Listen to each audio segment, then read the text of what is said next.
നമസ്കാരം. പ്രൈം ഡിബേറ്റിലേക്ക് സ്വാഗതം. തെരഞ്ഞെടുപ്പ് വിജ്ഞാപനത്തിന് ദിവസങ്ങൾ മാത്രം ബാക്കി നിൽക്കെ ഗതി നിർണ്ണയിക്കുമെന്ന് കരുതുന്ന അടുത്ത അജണ്ട കൂടി കേന്ദ്ര സർക്കാർ നടപ്പിലാക്കുന്നു. 2019 ഡിസംബർ 11 പാർലമെന്റ് പാസാക്കിയ പൗരത്വ ഭേദഗതി നിയമം നടപ്പാക്കിക്കൊണ്ടുള്ള വിജ്ഞാപനം കേന്ദ്ര സർക്കാർ പുറത്തിറക്കി. പാകിസ്ഥാൻ, ബംഗ്ലാദേശ്, അഫ്ഗാനിസ്ഥാൻ എന്നീ രാജ്യങ്ങളിൽ നിന്ന് അഭയാർത്ഥികളായി എത്തിയ മുസ്ലിങ്ങൾ ഒഴികെയുള്ള വിഭാഗങ്ങൾക്ക് പൗരത്വം നൽകുന്ന ഭേദഗതിക്കെതിരായ പ്രക്ഷോഭങ്ങൾ കോവിഡിന് മുൻപ് രാജ്യം കണ്ടതാണ്. ഏത് സമയത്തും പ്രതീക്ഷിച്ചിരുന്ന വിജ്ഞാപനം തെരഞ്ഞെടുപ്പിന് തൊട്ടു മുൻപ് നടപ്പിലാക്കുമ്പോൾ വെട്ടിലാകുന്നത് പ്രതിപക്ഷം.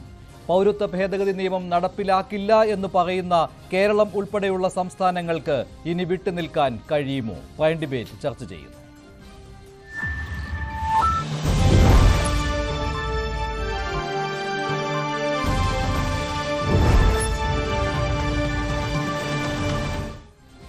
ഒരു തെരഞ്ഞെടുപ്പ് വാഗ്ദാനം കൂടി BJP നടപ്പിലാക്കുകയാണ്. അങ്ങനെയാണ് കേന്ദ്ര സർക്കാരിന്റെ വിജ്ഞാപനം പുറത്തിറങ്ങുന്നത്. പൗരത്വ ഭേദഗതി വന്നിട്ട് ഇപ്പോൾ 3 വർഷം കഴിഞ്ഞിരിക്കുകയാണ്. അപ്പോഴാണ് തെരഞ്ഞെടുപ്പിന് തൊട്ട് മുൻപ് ഇങ്ങനെയൊരു വിജ്ഞാപനം പുറത്തിറക്കുവാൻ കേന്ദ്ര സർക്കാർ തീരുമാനിച്ചതും ഇങ്ങനെ വിജ്ഞാപനം പുറത്തു വരുന്നതും. ഇത് ഏത് രീതിയിലാണ് വരുന്ന തെരഞ്ഞെടുപ്പിനെ ബാധിക്കാൻ പോകുന്നത്? മുഖ്യമന്ത്രി ഇതിനകം തന്നെ പറഞ്ഞു കഴിഞ്ഞു, നേരത്തെ തന്നെ എടുത്ത നിലപാടിൽ ഒരു മാറ്റവുമില്ല. CAA കേരളത്തിൽ നടപ്പിലാക്കുകയില്ല എന്ന നിലപാടാണ് എടുത്തത്. അല്പസമയത്തിനകം പ്രതിപക്ഷ നേതാവ് VD സതീശൻ മാധ്യമങ്ങളെ കാണുന്നുണ്ട്. കോൺഗ്രസിന്റെ നിലപാട് VD സതീശൻ മാധ്യമങ്ങളെ കാണുമ്പോൾ പറയും. മുസ്ലിം ലീഗിന്റെ നിലപാട് ഇതിനകം തന്നെ വന്നിട്ടുണ്ട്. ലീഗാണ് ഇക്കാര്യത്തിൽ സുപ്രീം കോടതിയെ സമീപിച്ചത്. ഏത് സമയത്തും പൗരത്വ ഭേദഗതി നിയമത്തിനെതിരായ പോരാട്ടത്തിൽ മുസ്ലിം ലീഗ് മുൻപിൽ ഉണ്ടായിരുന്നുവെന്നും കേന്ദ്ര സർക്കാർ സുപ്രീം കോടതിയിൽ പൗരത്വ ഭേദഗതി നിയമം നടപ്പിലാക്കില്ല എന്ന് പറഞ്ഞിട്ട് ഇപ്പോൾ തെരഞ്ഞെടുപ്പിന് മുൻപ് അജണ്ട എന്ന രീതിയിൽ നടപ്പിലാക്കുകയാണെന്നും മുസ്ലിം ലീഗ് ആരോപിക്കുന്നു. പ്രൈം ഡിബേറ്റ് ചർച്ച ചെയ്യുകയാണ്. നടപ്പിലാക്കില്ല എന്ന നിലപാടെടുത്ത സംസ്ഥാനങ്ങൾക്ക് പോലും ഇനി വിട്ടുനിൽക്കുവാൻ കഴിയുമോ? ശ്രീ ശ്രീജിത്ത് പണിക്കർ, രാഷ്ട്രീയ നിരീക്ഷകൻ ചേരുന്നു. അഡ്വക്കേറ്റ് BN ഹസ്കർ, CPM സഹയാത്രികൻ, കോൺഗ്രസ് സഹയാത്രികനായ ശ്രീ N ശ്രീകുമാർ എന്നിവരാണ് പ്രൈം ഡിബേറ്റിൽ പങ്കെടുക്കുന്നത്. ആദ്യം ശ്രീ N ശ്രീകുമാർ, കോൺഗ്രസ് ഇക്കാര്യത്തിൽ ശരിക്കും വെട്ടിലായി എന്നുള്ള നിരീക്ഷണം ഉണ്ട്. കാരണം നേരത്തെയും അങ്ങനെയാണ്. പൗരത്വ ഭേദഗതി നിയമം പാർലമെന്റ് പാസ്സാക്കുകയും തുടർന്നുള്ള പ്രക്ഷോഭങ്ങൾ നടക്കുകയും ചെയ്ത സമയത്ത് പോലും എല്ലാ സംസ്ഥാനങ്ങളിലും ഒരേ നിലപാടിലേക്ക് വരാൻ കോൺഗ്രസ് ബുദ്ധിമുട്ടിയിരുന്നു. കേരളത്തിൽ പക്ഷേ കൃത്യമായ നിലപാടെടുത്തിരുന്നു. അത് CAAക്ക് എതിരെയുള്ള നിലപാടായിരുന്നു. ഈ രാമക്ഷേത്രത്തിൻ്റെ ഉദ്ഘാടനം, അതുപോലെ തന്നെ കശ്മീരിൻ്റെ പദവി, ഇതുപോലെയൊക്കെ തന്നെ ഈ പൗരത്വ ഭേദഗതി നിയമം കൂടി നടപ്പിൽ വരുമ്പോൾ അത് കൃത്യമായി 400+ എന്ന ഒരു സംഖ്യയിലേക്ക് കുതിക്കുവാനുള്ള BJPയുടെ അജണ്ട അതുകൂടി നടപ്പിലാവുകയല്ലേ?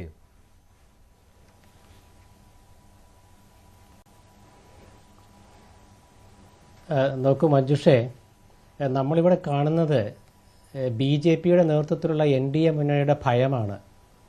കാരണം രാമക്ഷേത്രം ഒരു അജണ്ടയായിട്ട് ആ പാർട്ടി മുന്നോട്ട് വെച്ചെങ്കിലും അത് വേണ്ടത്ര ഏശിയില്ല എന്നൊരു തോന്നൽ അവർക്ക് വന്നിരിക്കുകയാണ്.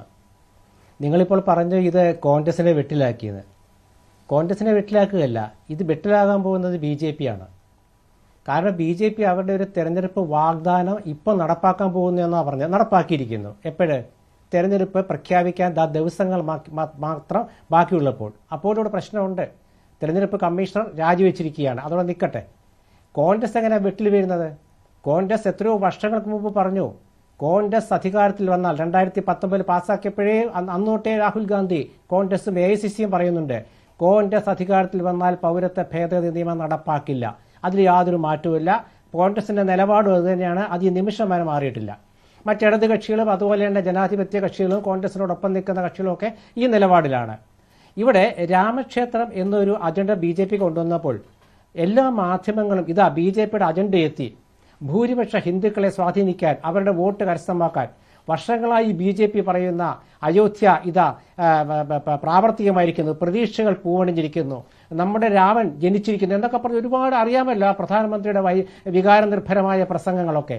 പക്ഷെ അതൊക്കെ കഴിഞ്ഞിട്ടും ജനങ്ങൾക്കിടയിൽ വേണ്ടത്ര ഒരു അനുകൂല മനോഭാവം ഉണ്ടായില്ല. കാരണം അവരെ സംബന്ധിച്ചിടത്തോളം അവരുടെ മുമ്പിൽ ഒരുപാട് അതാത് ദിനചര്യകളിലുള്ള ഒരുപാട് പ്രശ്നങ്ങളുണ്ട്. ആ പ്രശ്നങ്ങളൊന്നും പരിഹരിക്കപ്പെട്ടിട്ടില്ല. അപ്പോഴാണ് പിന്നെ ആലോചിച്ച് എങ്കിൽ പിന്നെ പൗരത്വ ഭേദഗതി നിയമം നടപ്പാക്കി കളയാം. ഇത് നടപ്പാക്കണമെങ്കിൽ ഇതിപ്പോൾ സുപ്രീം കോടതിയിൽ ചോദ്യം ചെയ്യാൻ ചില കക്ഷികൾ തയ്യാറെടുക്കുന്നുണ്ടെന്ന് ഞാൻ അറിയുന്നു.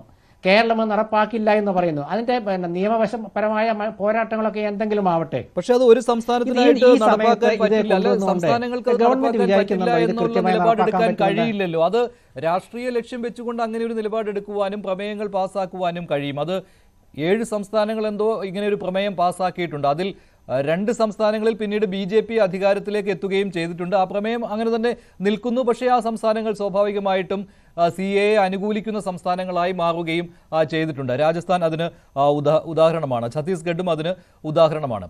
ഇപ്പോൾ കേരളത്തിൽ ഇപ്പോഴും മുഖ്യമന്ത്രിയുടെ പ്രസ്താവന വന്നിട്ടുണ്ട്. നടപ്പാക്കില്ല എന്നാണ് നിലപാടെടുത്തിരുന്നത്, നടപ്പിലാക്കില്ല എന്ന് തന്നെയാണ് ഇപ്പോഴത്തെ നിലപാടെന്നും. അത് പക്ഷേ ഒരു രാഷ്ട്രീയമായി പറയാം എന്നല്ലേ ഉള്ളൂ, അല്ലാതെ നടപ്പിലാക്കാതിരിക്കാൻ പറ്റില്ലല്ലോ. ഈ പൗരത്വത്തിന് അപേക്ഷിക്കുന്നത് ഇപ്പോൾ പാകിസ്ഥാനിൽ നിന്നും അഫ്ഗാനിസ്ഥാനിൽ നിന്നും ബംഗ്ലാദേശിൽ നിന്നും ഇന്ത്യയിലേക്ക് കുടിയേറി ഇവിടെ 2014 ഡിസംബർ 31 അതിനു മുൻപോ താമസിച്ചു വരുന്നവർ പൗരത്വത്തിന് വേണ്ടി അപേക്ഷിക്കുന്നത് വെബ്സൈറ്റ് വഴിയാണ്.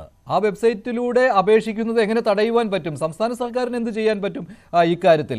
ഇതിപ്പോൾ ഒരു ഭീതി പരത്തുകയാണ്. ഇപ്പോൾ നിലവിൽ പൗരത്വമുള്ള മുസ്ലിങ്ങളുടെ പൗരത്വം നഷ്ടപ്പെടുമെന്ന്, അത് അനുവദിക്കില്ല എന്ന രീതിയിലുള്ള പ്രചാരണമാണ് നടക്കുന്നത്. യഥാർത്ഥത്തിൽ അങ്ങനെയല്ലല്ലോ സംഭവിക്കുന്നത്. ഈ പാകിസ്ഥാനിൽ നിന്നും ബംഗ്ലാദേശിൽ നിന്നും അഫ്ഗാനിസ്ഥാനിൽ നിന്നും വന്ന അഭയാർത്ഥികൾ, അതിൽ മുസ്ലിങ്ങൾ ഒഴിച്ചുള്ളവർക്ക് പൗരത്വം നൽകുന്നു എന്നതല്ലേ അതിൽ വരുന്നത്. അല്ലാതെ ഇത് നടപ്പിലാക്കില്ല എന്നത് അത് വെറുതെ പറയാമെന്നല്ലാതെ അതിൽ കാര്യമില്ല.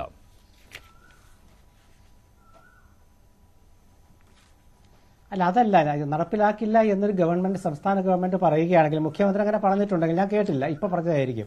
മുഖ്യമന്ത്രി CPMന്റെ നിലപാട് ആദ്യം വേറെ വ്യക്തമാണ്. അതാണ് ഞാൻ ആദ്യമേ പറഞ്ഞത്. ഏത് നിയമം കൊണ്ടുവന്നാലും അത് ചോദ്യം ചെയ്യപ്പെടാൻ നമ്മുടെ നാട്ടിൽ, പ്രത്യേകിച്ച് പൗരത്വ ഭേദഗതി നിയമം ഒരുപാട് ചർച്ച ചെയ്യപ്പെട്ടുള്ള വിഷയമാണ്. ഇപ്പൊ മഞ്ജുഷ പറഞ്ഞുകൊണ്ട് ഞാൻ കൂടുതൽ വിശദീകരിക്കുന്നില്ല. ഇപ്പൊ നമ്മുടെ നാട്ടിൽ നിൽക്കുന്ന ഒരു പൗരത്വ ഒരു നിയമം ഉണ്ടല്ലോ, ആ നിയമം മതി എന്ന് എന്തുകൊണ്ടാണ് കോൺഗ്രസ് പറഞ്ഞത്?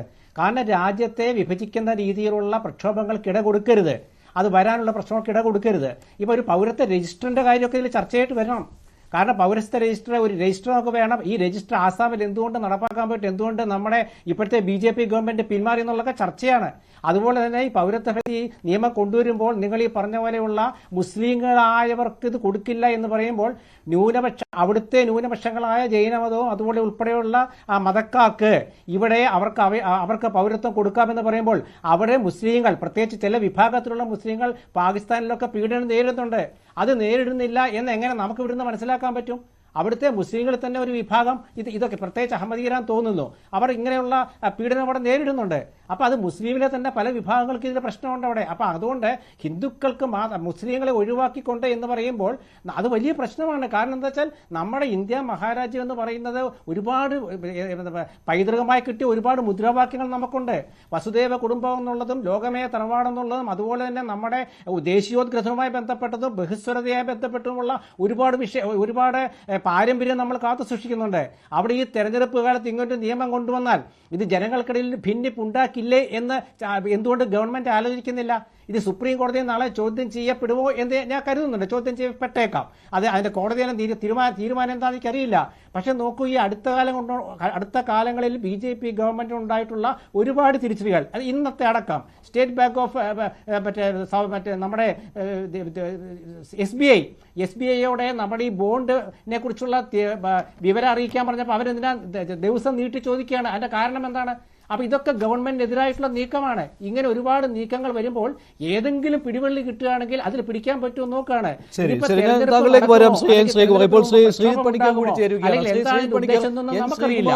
ശ്രീകുമാർ സാർ പറഞ്ഞു വന്നത്, ഇവിടെ ഒരു പിടിവള്ളി കിട്ടിയപ്പോൾ തങ്ങളുടെ അജണ്ട നടപ്പിലാക്കുകയാണ് കേന്ദ്ര സർക്കാർ എന്നാണ്. അതായത് 2 വീഴ്ച സംഭവിച്ചു എന്ന് അദ്ദേഹം പറയുന്നു. ഇപ്പോൾ ഈ ഏറ്റവും ഒടുവിൽ തെരഞ്ഞെടുപ്പ് ബോണ്ടിന്റെ കാര്യത്തിൽ പിന്നെ രാമക്ഷേത്രം അത്ര കണ്ട് റിഫ്ലക്ട് ചെയ്യുന്നില്ല എന്നുള്ള തോന്നലിൽ ഇപ്പോൾ തങ്ങളുടെ പ്രഖ്യാപിത നിലപാടായ CAA, അത് നേരത്തെ തന്നെ പാർലമെന്റ് പാസ്സാക്കിയതാണ്, ഇപ്പോൾ അതിന്റെ വിജ്ഞാപനം പുറത്തിറക്കി. അങ്ങനെ ഒരു തെരഞ്ഞെടുപ്പ് അജണ്ട നടപ്പിലാക്കുന്നു എന്ന് ശ്രീകുമാർ പറയുന്നു. അതിനുള്ള മറുപടി അല്ല, അത് എന്ത് അടിസ്ഥാനത്തിലാണ് അദ്ദേഹം അത് പറയുന്നത് എന്ന് എനിക്ക് മനസ്സിലാവുന്നില്ല.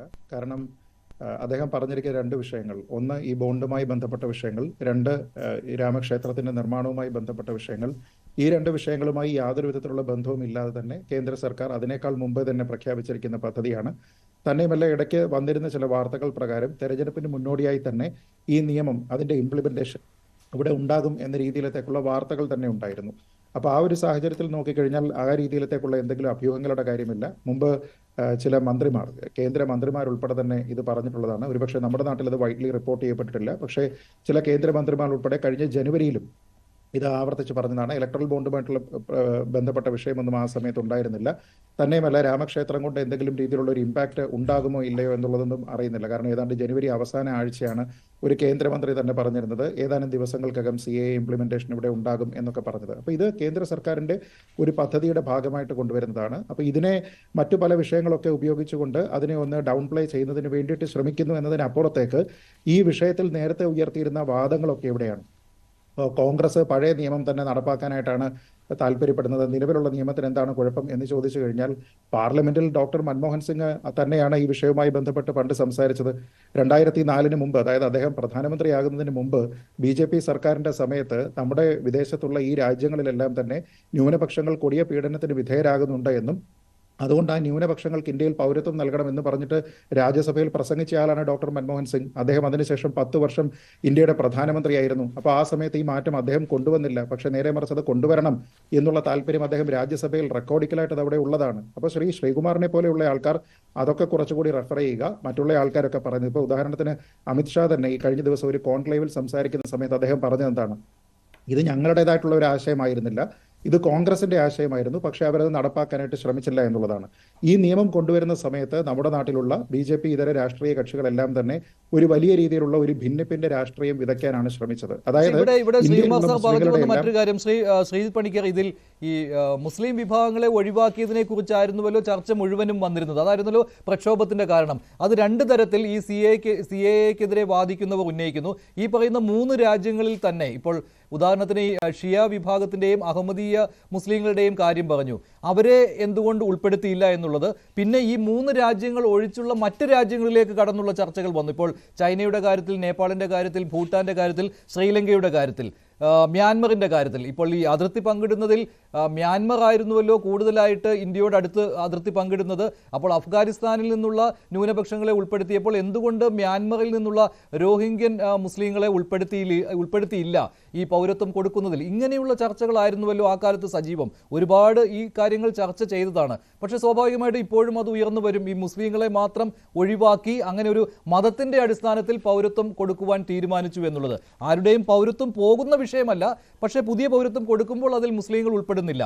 അതാണല്ലോ ചർച്ചാ വിഷയം. പക്ഷേ പ്രചാരണം വരുമ്പോൾ തിരിച്ചുമുണ്ട്. ഈ മുസ്ലിങ്ങളെ ഒഴിവാക്കി എന്നുള്ള രീതിയിലുള്ള, അതായത് പൗരത്വം നഷ്ടപ്പെടും എന്നുള്ള രീതിയിൽ പോലും പ്രചാരണം ഇവിടെ വന്നിരുന്നു ആ പ്രക്ഷോഭത്തിന്റെ സമയത്ത്. അല്ല, നോക്കൂ, ഇതിൽ 2 കാര്യമാണ്. ശ്രീകുമാർ ആ ഒരു വാദം പറയുന്നത് ഞാൻ കേട്ടില്ല, അല്പം വൈകിയാണ് ജോയിൻ ചെയ്തത്.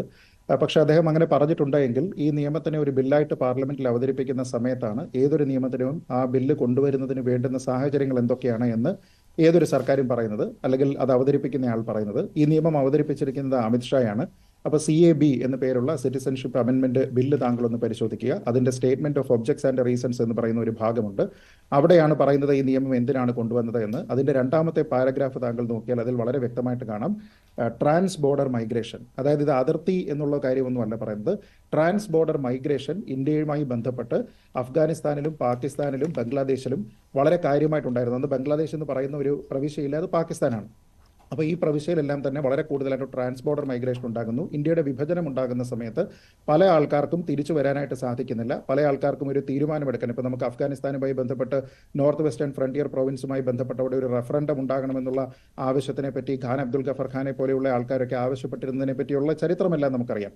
അപ്പോൾ അങ്ങനെ നോക്കിക്കഴിഞ്ഞാൽ ഇന്ത്യയുടെ വിഭജനവുമായി ബന്ധപ്പെട്ട്, അതിർത്തിയുമായി ബന്ധപ്പെട്ടല്ല, ഇന്ത്യയുടെ വിഭജനവുമായി ബന്ധപ്പെട്ട് പല വിഭാഗത്തിലുള്ള ആൾക്കാരും ഈ സ്ഥലങ്ങളിലൊക്കെ പെട്ടുപോവുകയും അവർക്ക് തിരികെ വരാൻ സാധിക്കാതിരിക്കും, അവർക്ക് ആ നാട്ടിൽ ന്യൂനപക്ഷമായി പോയി എന്നതുകൊണ്ട് പീഡനം നേരിടുകയും ചെയ്തു എന്നതാണ് പരിഗണനാ വിഷയം. അത് വളരെ കൃത്യമായിട്ട് ഈ സ്റ്റേറ്റ്മെന്റ് ഓഫ് ഒബ്ജക്ട്സ് ആൻഡ് റീസൺസിൽ ചരിത്രപരമായി തന്നെ പറഞ്ഞിട്ടുണ്ട്. ഇനി 2ാമത്തെ കാര്യം, ഇത് മതപീഡനമാണ് പരിഗണിക്കുന്നത്.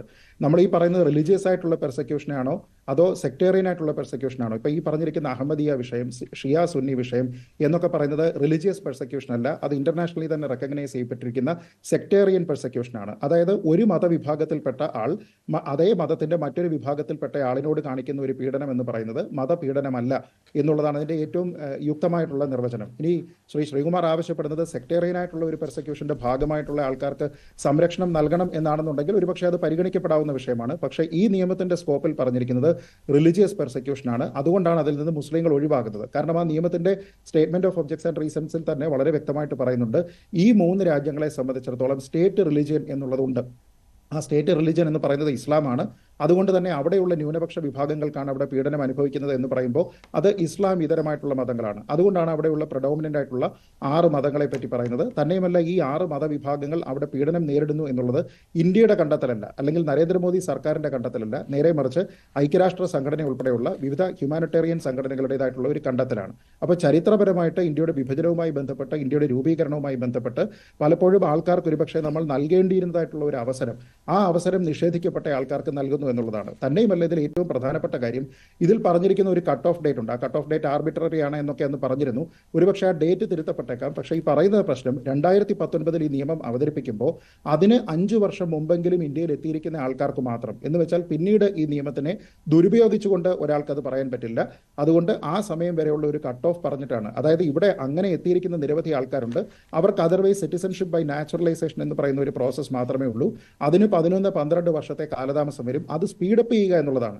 അതായത് നിലവിലുള്ള നിയമം എങ്ങനെയാണോ ഈ ആൾക്കാരെ പരിഗണിക്കുന്നത്, ആ ആൾക്കാർക്ക് 11-12 വർഷം യാതൊരു വിധത്തിലുള്ള രേഖകളുമില്ലാതെ ഇന്ത്യയിൽ അവർക്ക് പല രീതിയിലുള്ള നിയമപരമായിട്ടുള്ള പല വ്യവസ്ഥകളുടെയും തടവിൽ കഴിയുന്നതിന് പകരം അവർക്ക് ഈ സിറ്റിസൺഷിപ്പ് നൽകുന്നതിന് വേണ്ടിയിട്ടുള്ള പ്രോസസ്സിനെ കുറച്ചുകൂടി സ്പീഡപ്പ് ചെയ്യുന്നു എന്നുള്ളതാണിത്. അത് statement of objects and reasons ഒന്ന് വായിച്ചു നോക്കിയാൽ മതി. ശരിയാണ്. അത് മാത്രമല്ല, ഇനിയിപ്പോൾ വിജ്ഞാപനം പുറത്തിറങ്ങി കഴിഞ്ഞാൽ അത് നോക്കുമ്പോൾ അറിയാം ഈ വർഷത്തിന്റെ കാര്യത്തിൽ, ഈ 5 വർഷം എന്നുള്ളതിൽ അതിൽ എന്തെങ്കിലും മാറ്റം വന്നിട്ടുണ്ടോ? അല്ലെ, മാറ്റം വരാനും സാധ്യതയുണ്ട് എന്നാണ് താങ്കൾ പറയുന്നത് അല്ലേ?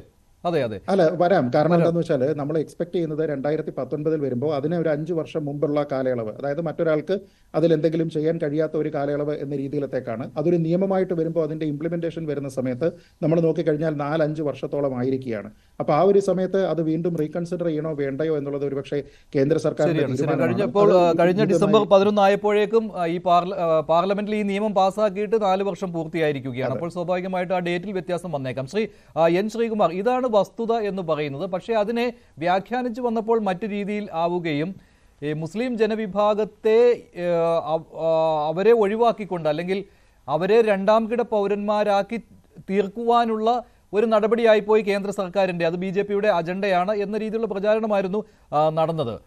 ഇത് മനസ്സിലാക്കിക്കൊണ്ട് തന്നെയാണല്ലോ ഇപ്പോൾ ശ്രീജിത്ത് പണിക്കർ പറഞ്ഞതുപോലെയുള്ള കാര്യങ്ങൾ വായിച്ചു നോക്കി മനസ്സിലാക്കിക്കൊണ്ട് തന്നെയാണല്ലോ എതിർ പ്രചാരണങ്ങളും നടന്നത്.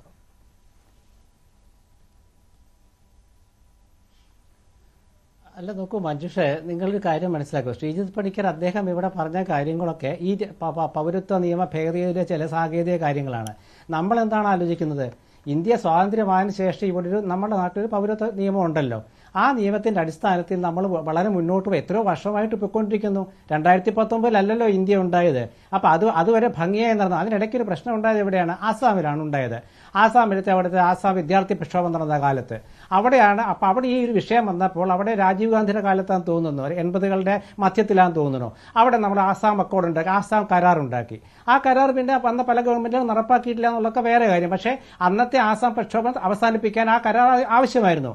അതുപോലെയൊക്കെയുള്ള ചില കരാറുകൾ കൊണ്ട് നമ്മുടെ നാട്ടിൽ ഇപ്പം മണിപ്പൂർ വിഷയത്തിൽ പ്രധാനമന്ത്രി ഇടപെടുന്നില്ല.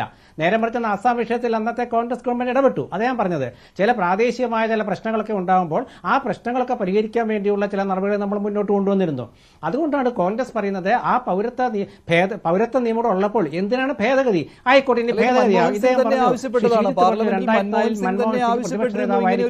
അല്ലല്ല, ഈ പൗരത്വ നിയമത്തിൽ 1955 പൗരത്വ നിയമത്തിൽ ഭേദഗതി വേണമെന്ന് കോൺഗ്രസ് തന്നെ ആവശ്യപ്പെട്ടിരുന്നതാണ് എൻ ശ്രീകുമാർ. അപ്പോൾ അങ്ങനെ ഒരു ഭേദഗതി നിലവിൽ വന്നതിന് ശേഷം കോൺഗ്രസ് അതിനെ എതിർക്കുകയും ചെയ്തു. അങ്ങനെയല്ല, അത് ഞാൻ പറഞ്ഞു വന്നപ്പോഴാണ് മഞ്ജുഷ ഇടപെട്ടത്. മൻമോഹൻ സിംഗ് പ്രതിപക്ഷ നേതാവായിരിക്കുന്ന സമയത്ത് അദ്ദേഹം ഇക്കാര്യത്തിൽ ഇടപെട്ട് സംസാരിച്ചിരുന്നു. മുസ്ലിങ്ങളെ ഒഴിവാക്കിക്കൊണ്ട് പൗരത്വ നിയമ ഭേദഗതി നടപ്പാക്കണമെന്ന് മൻമോഹൻ സിംഗ് പ്രസംഗിച്ചിരുന്നു. പൗരത്വ നിയമ ഭേദഗതി വേണമെന്നുണ്ടെങ്കിൽ നമ്മുടെ നാട്ടിൽ എന്തും ഭേദഗതി ചെയ്യാമല്ലോ. ഭേദഗതി ചെയ്യട്ടെ, കുഴപ്പമില്ല. കാരണം ഒരു രാഷ്ട്രം മുന്നോട്ട് പോകുമ്പോൾ പല ഭരണഘടന തന്നെ നമ്മൾ എത്രയോ തവണ ഭേദഗതി ചെയ്തിരിക്കുന്നു. അപ്പോൾ ആ നിലയ്ക്ക് അന്ന് മൻമോഹൻ സിംഗ് പറഞ്ഞു ശരി, ഒരു ഭേദഗതി ആവശ്യമാണെങ്കിൽ ആവശ്യമാണ്. പക്ഷേ ഇങ്ങനെ ഒരു തരംതിരിവ് അന്ന് കോൺഗ്രസ് പറഞ്ഞിരുന്നു ഇല്ലല്ലോ.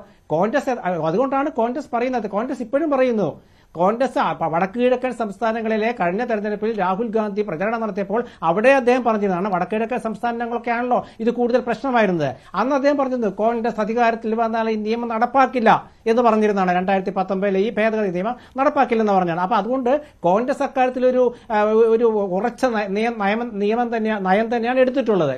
ഇവിടെ അസാമിൽ നിങ്ങൾ നോക്കൂ, അസാമിലെ അതൊക്കെ പോട്ടെ, ഈ അസാമിലെ ഒരു പൗരത്വ ഒരു പൗര രജിസ്ട്രാർ വേണമല്ലോ, ഒരു പൗരത്വ രജിസ്റ്റർ വേണമല്ലോ. ഈ രജിസ്റ്റർ അന്ന് ഉണ്ടാക്കാനായിട്ട് നമ്മുടെ ഇപ്പോഴത്തെ ഗവൺമെന്റാണ്. ആ ഗവൺമെന്റ് ഉണ്ടാക്കിയപ്പോൾ ആ രജിസ്റ്ററിൽ നിന്ന് ഏതാണ്ട് 10-20 ലക്ഷം ആളുകൾ പുറത്ത് നിൽക്കുകയാണ്.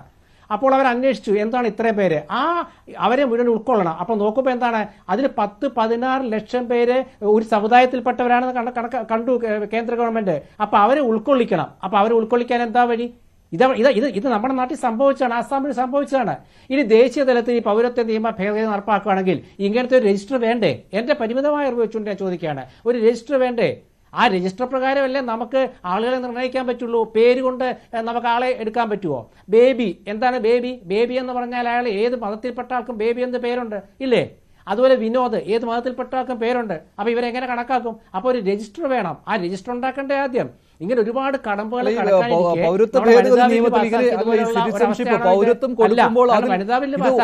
ഓൺലൈനിലൂടെയാണ് ഇതിന്റെ രജിസ്ട്രേഷൻ കാര്യങ്ങൾ നടപ്പിലാകുന്നത്. ഈ ഓൺലൈനിലൂടെ തെറ്റായ വിവരങ്ങളാണ് നൽകുന്നതെങ്കിൽ അത് പിന്നീട് ആ പൗരത്വം നഷ്ടപ്പെടാൻ ഇടയാക്കും. ആ രീതിയിലാണ് വ്യവസ്ഥ വന്നിരിക്കുന്നത്.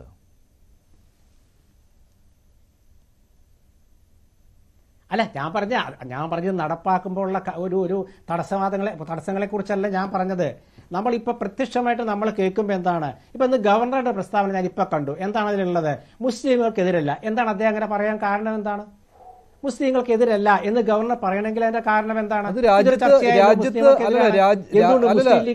രാജ്യത്തെ പൗരന്മാരായ മുസ്ലിങ്ങൾക്കാർക്കും ഇതിൽ പൗരത്വം നഷ്ടപ്പെടുന്നില്ല.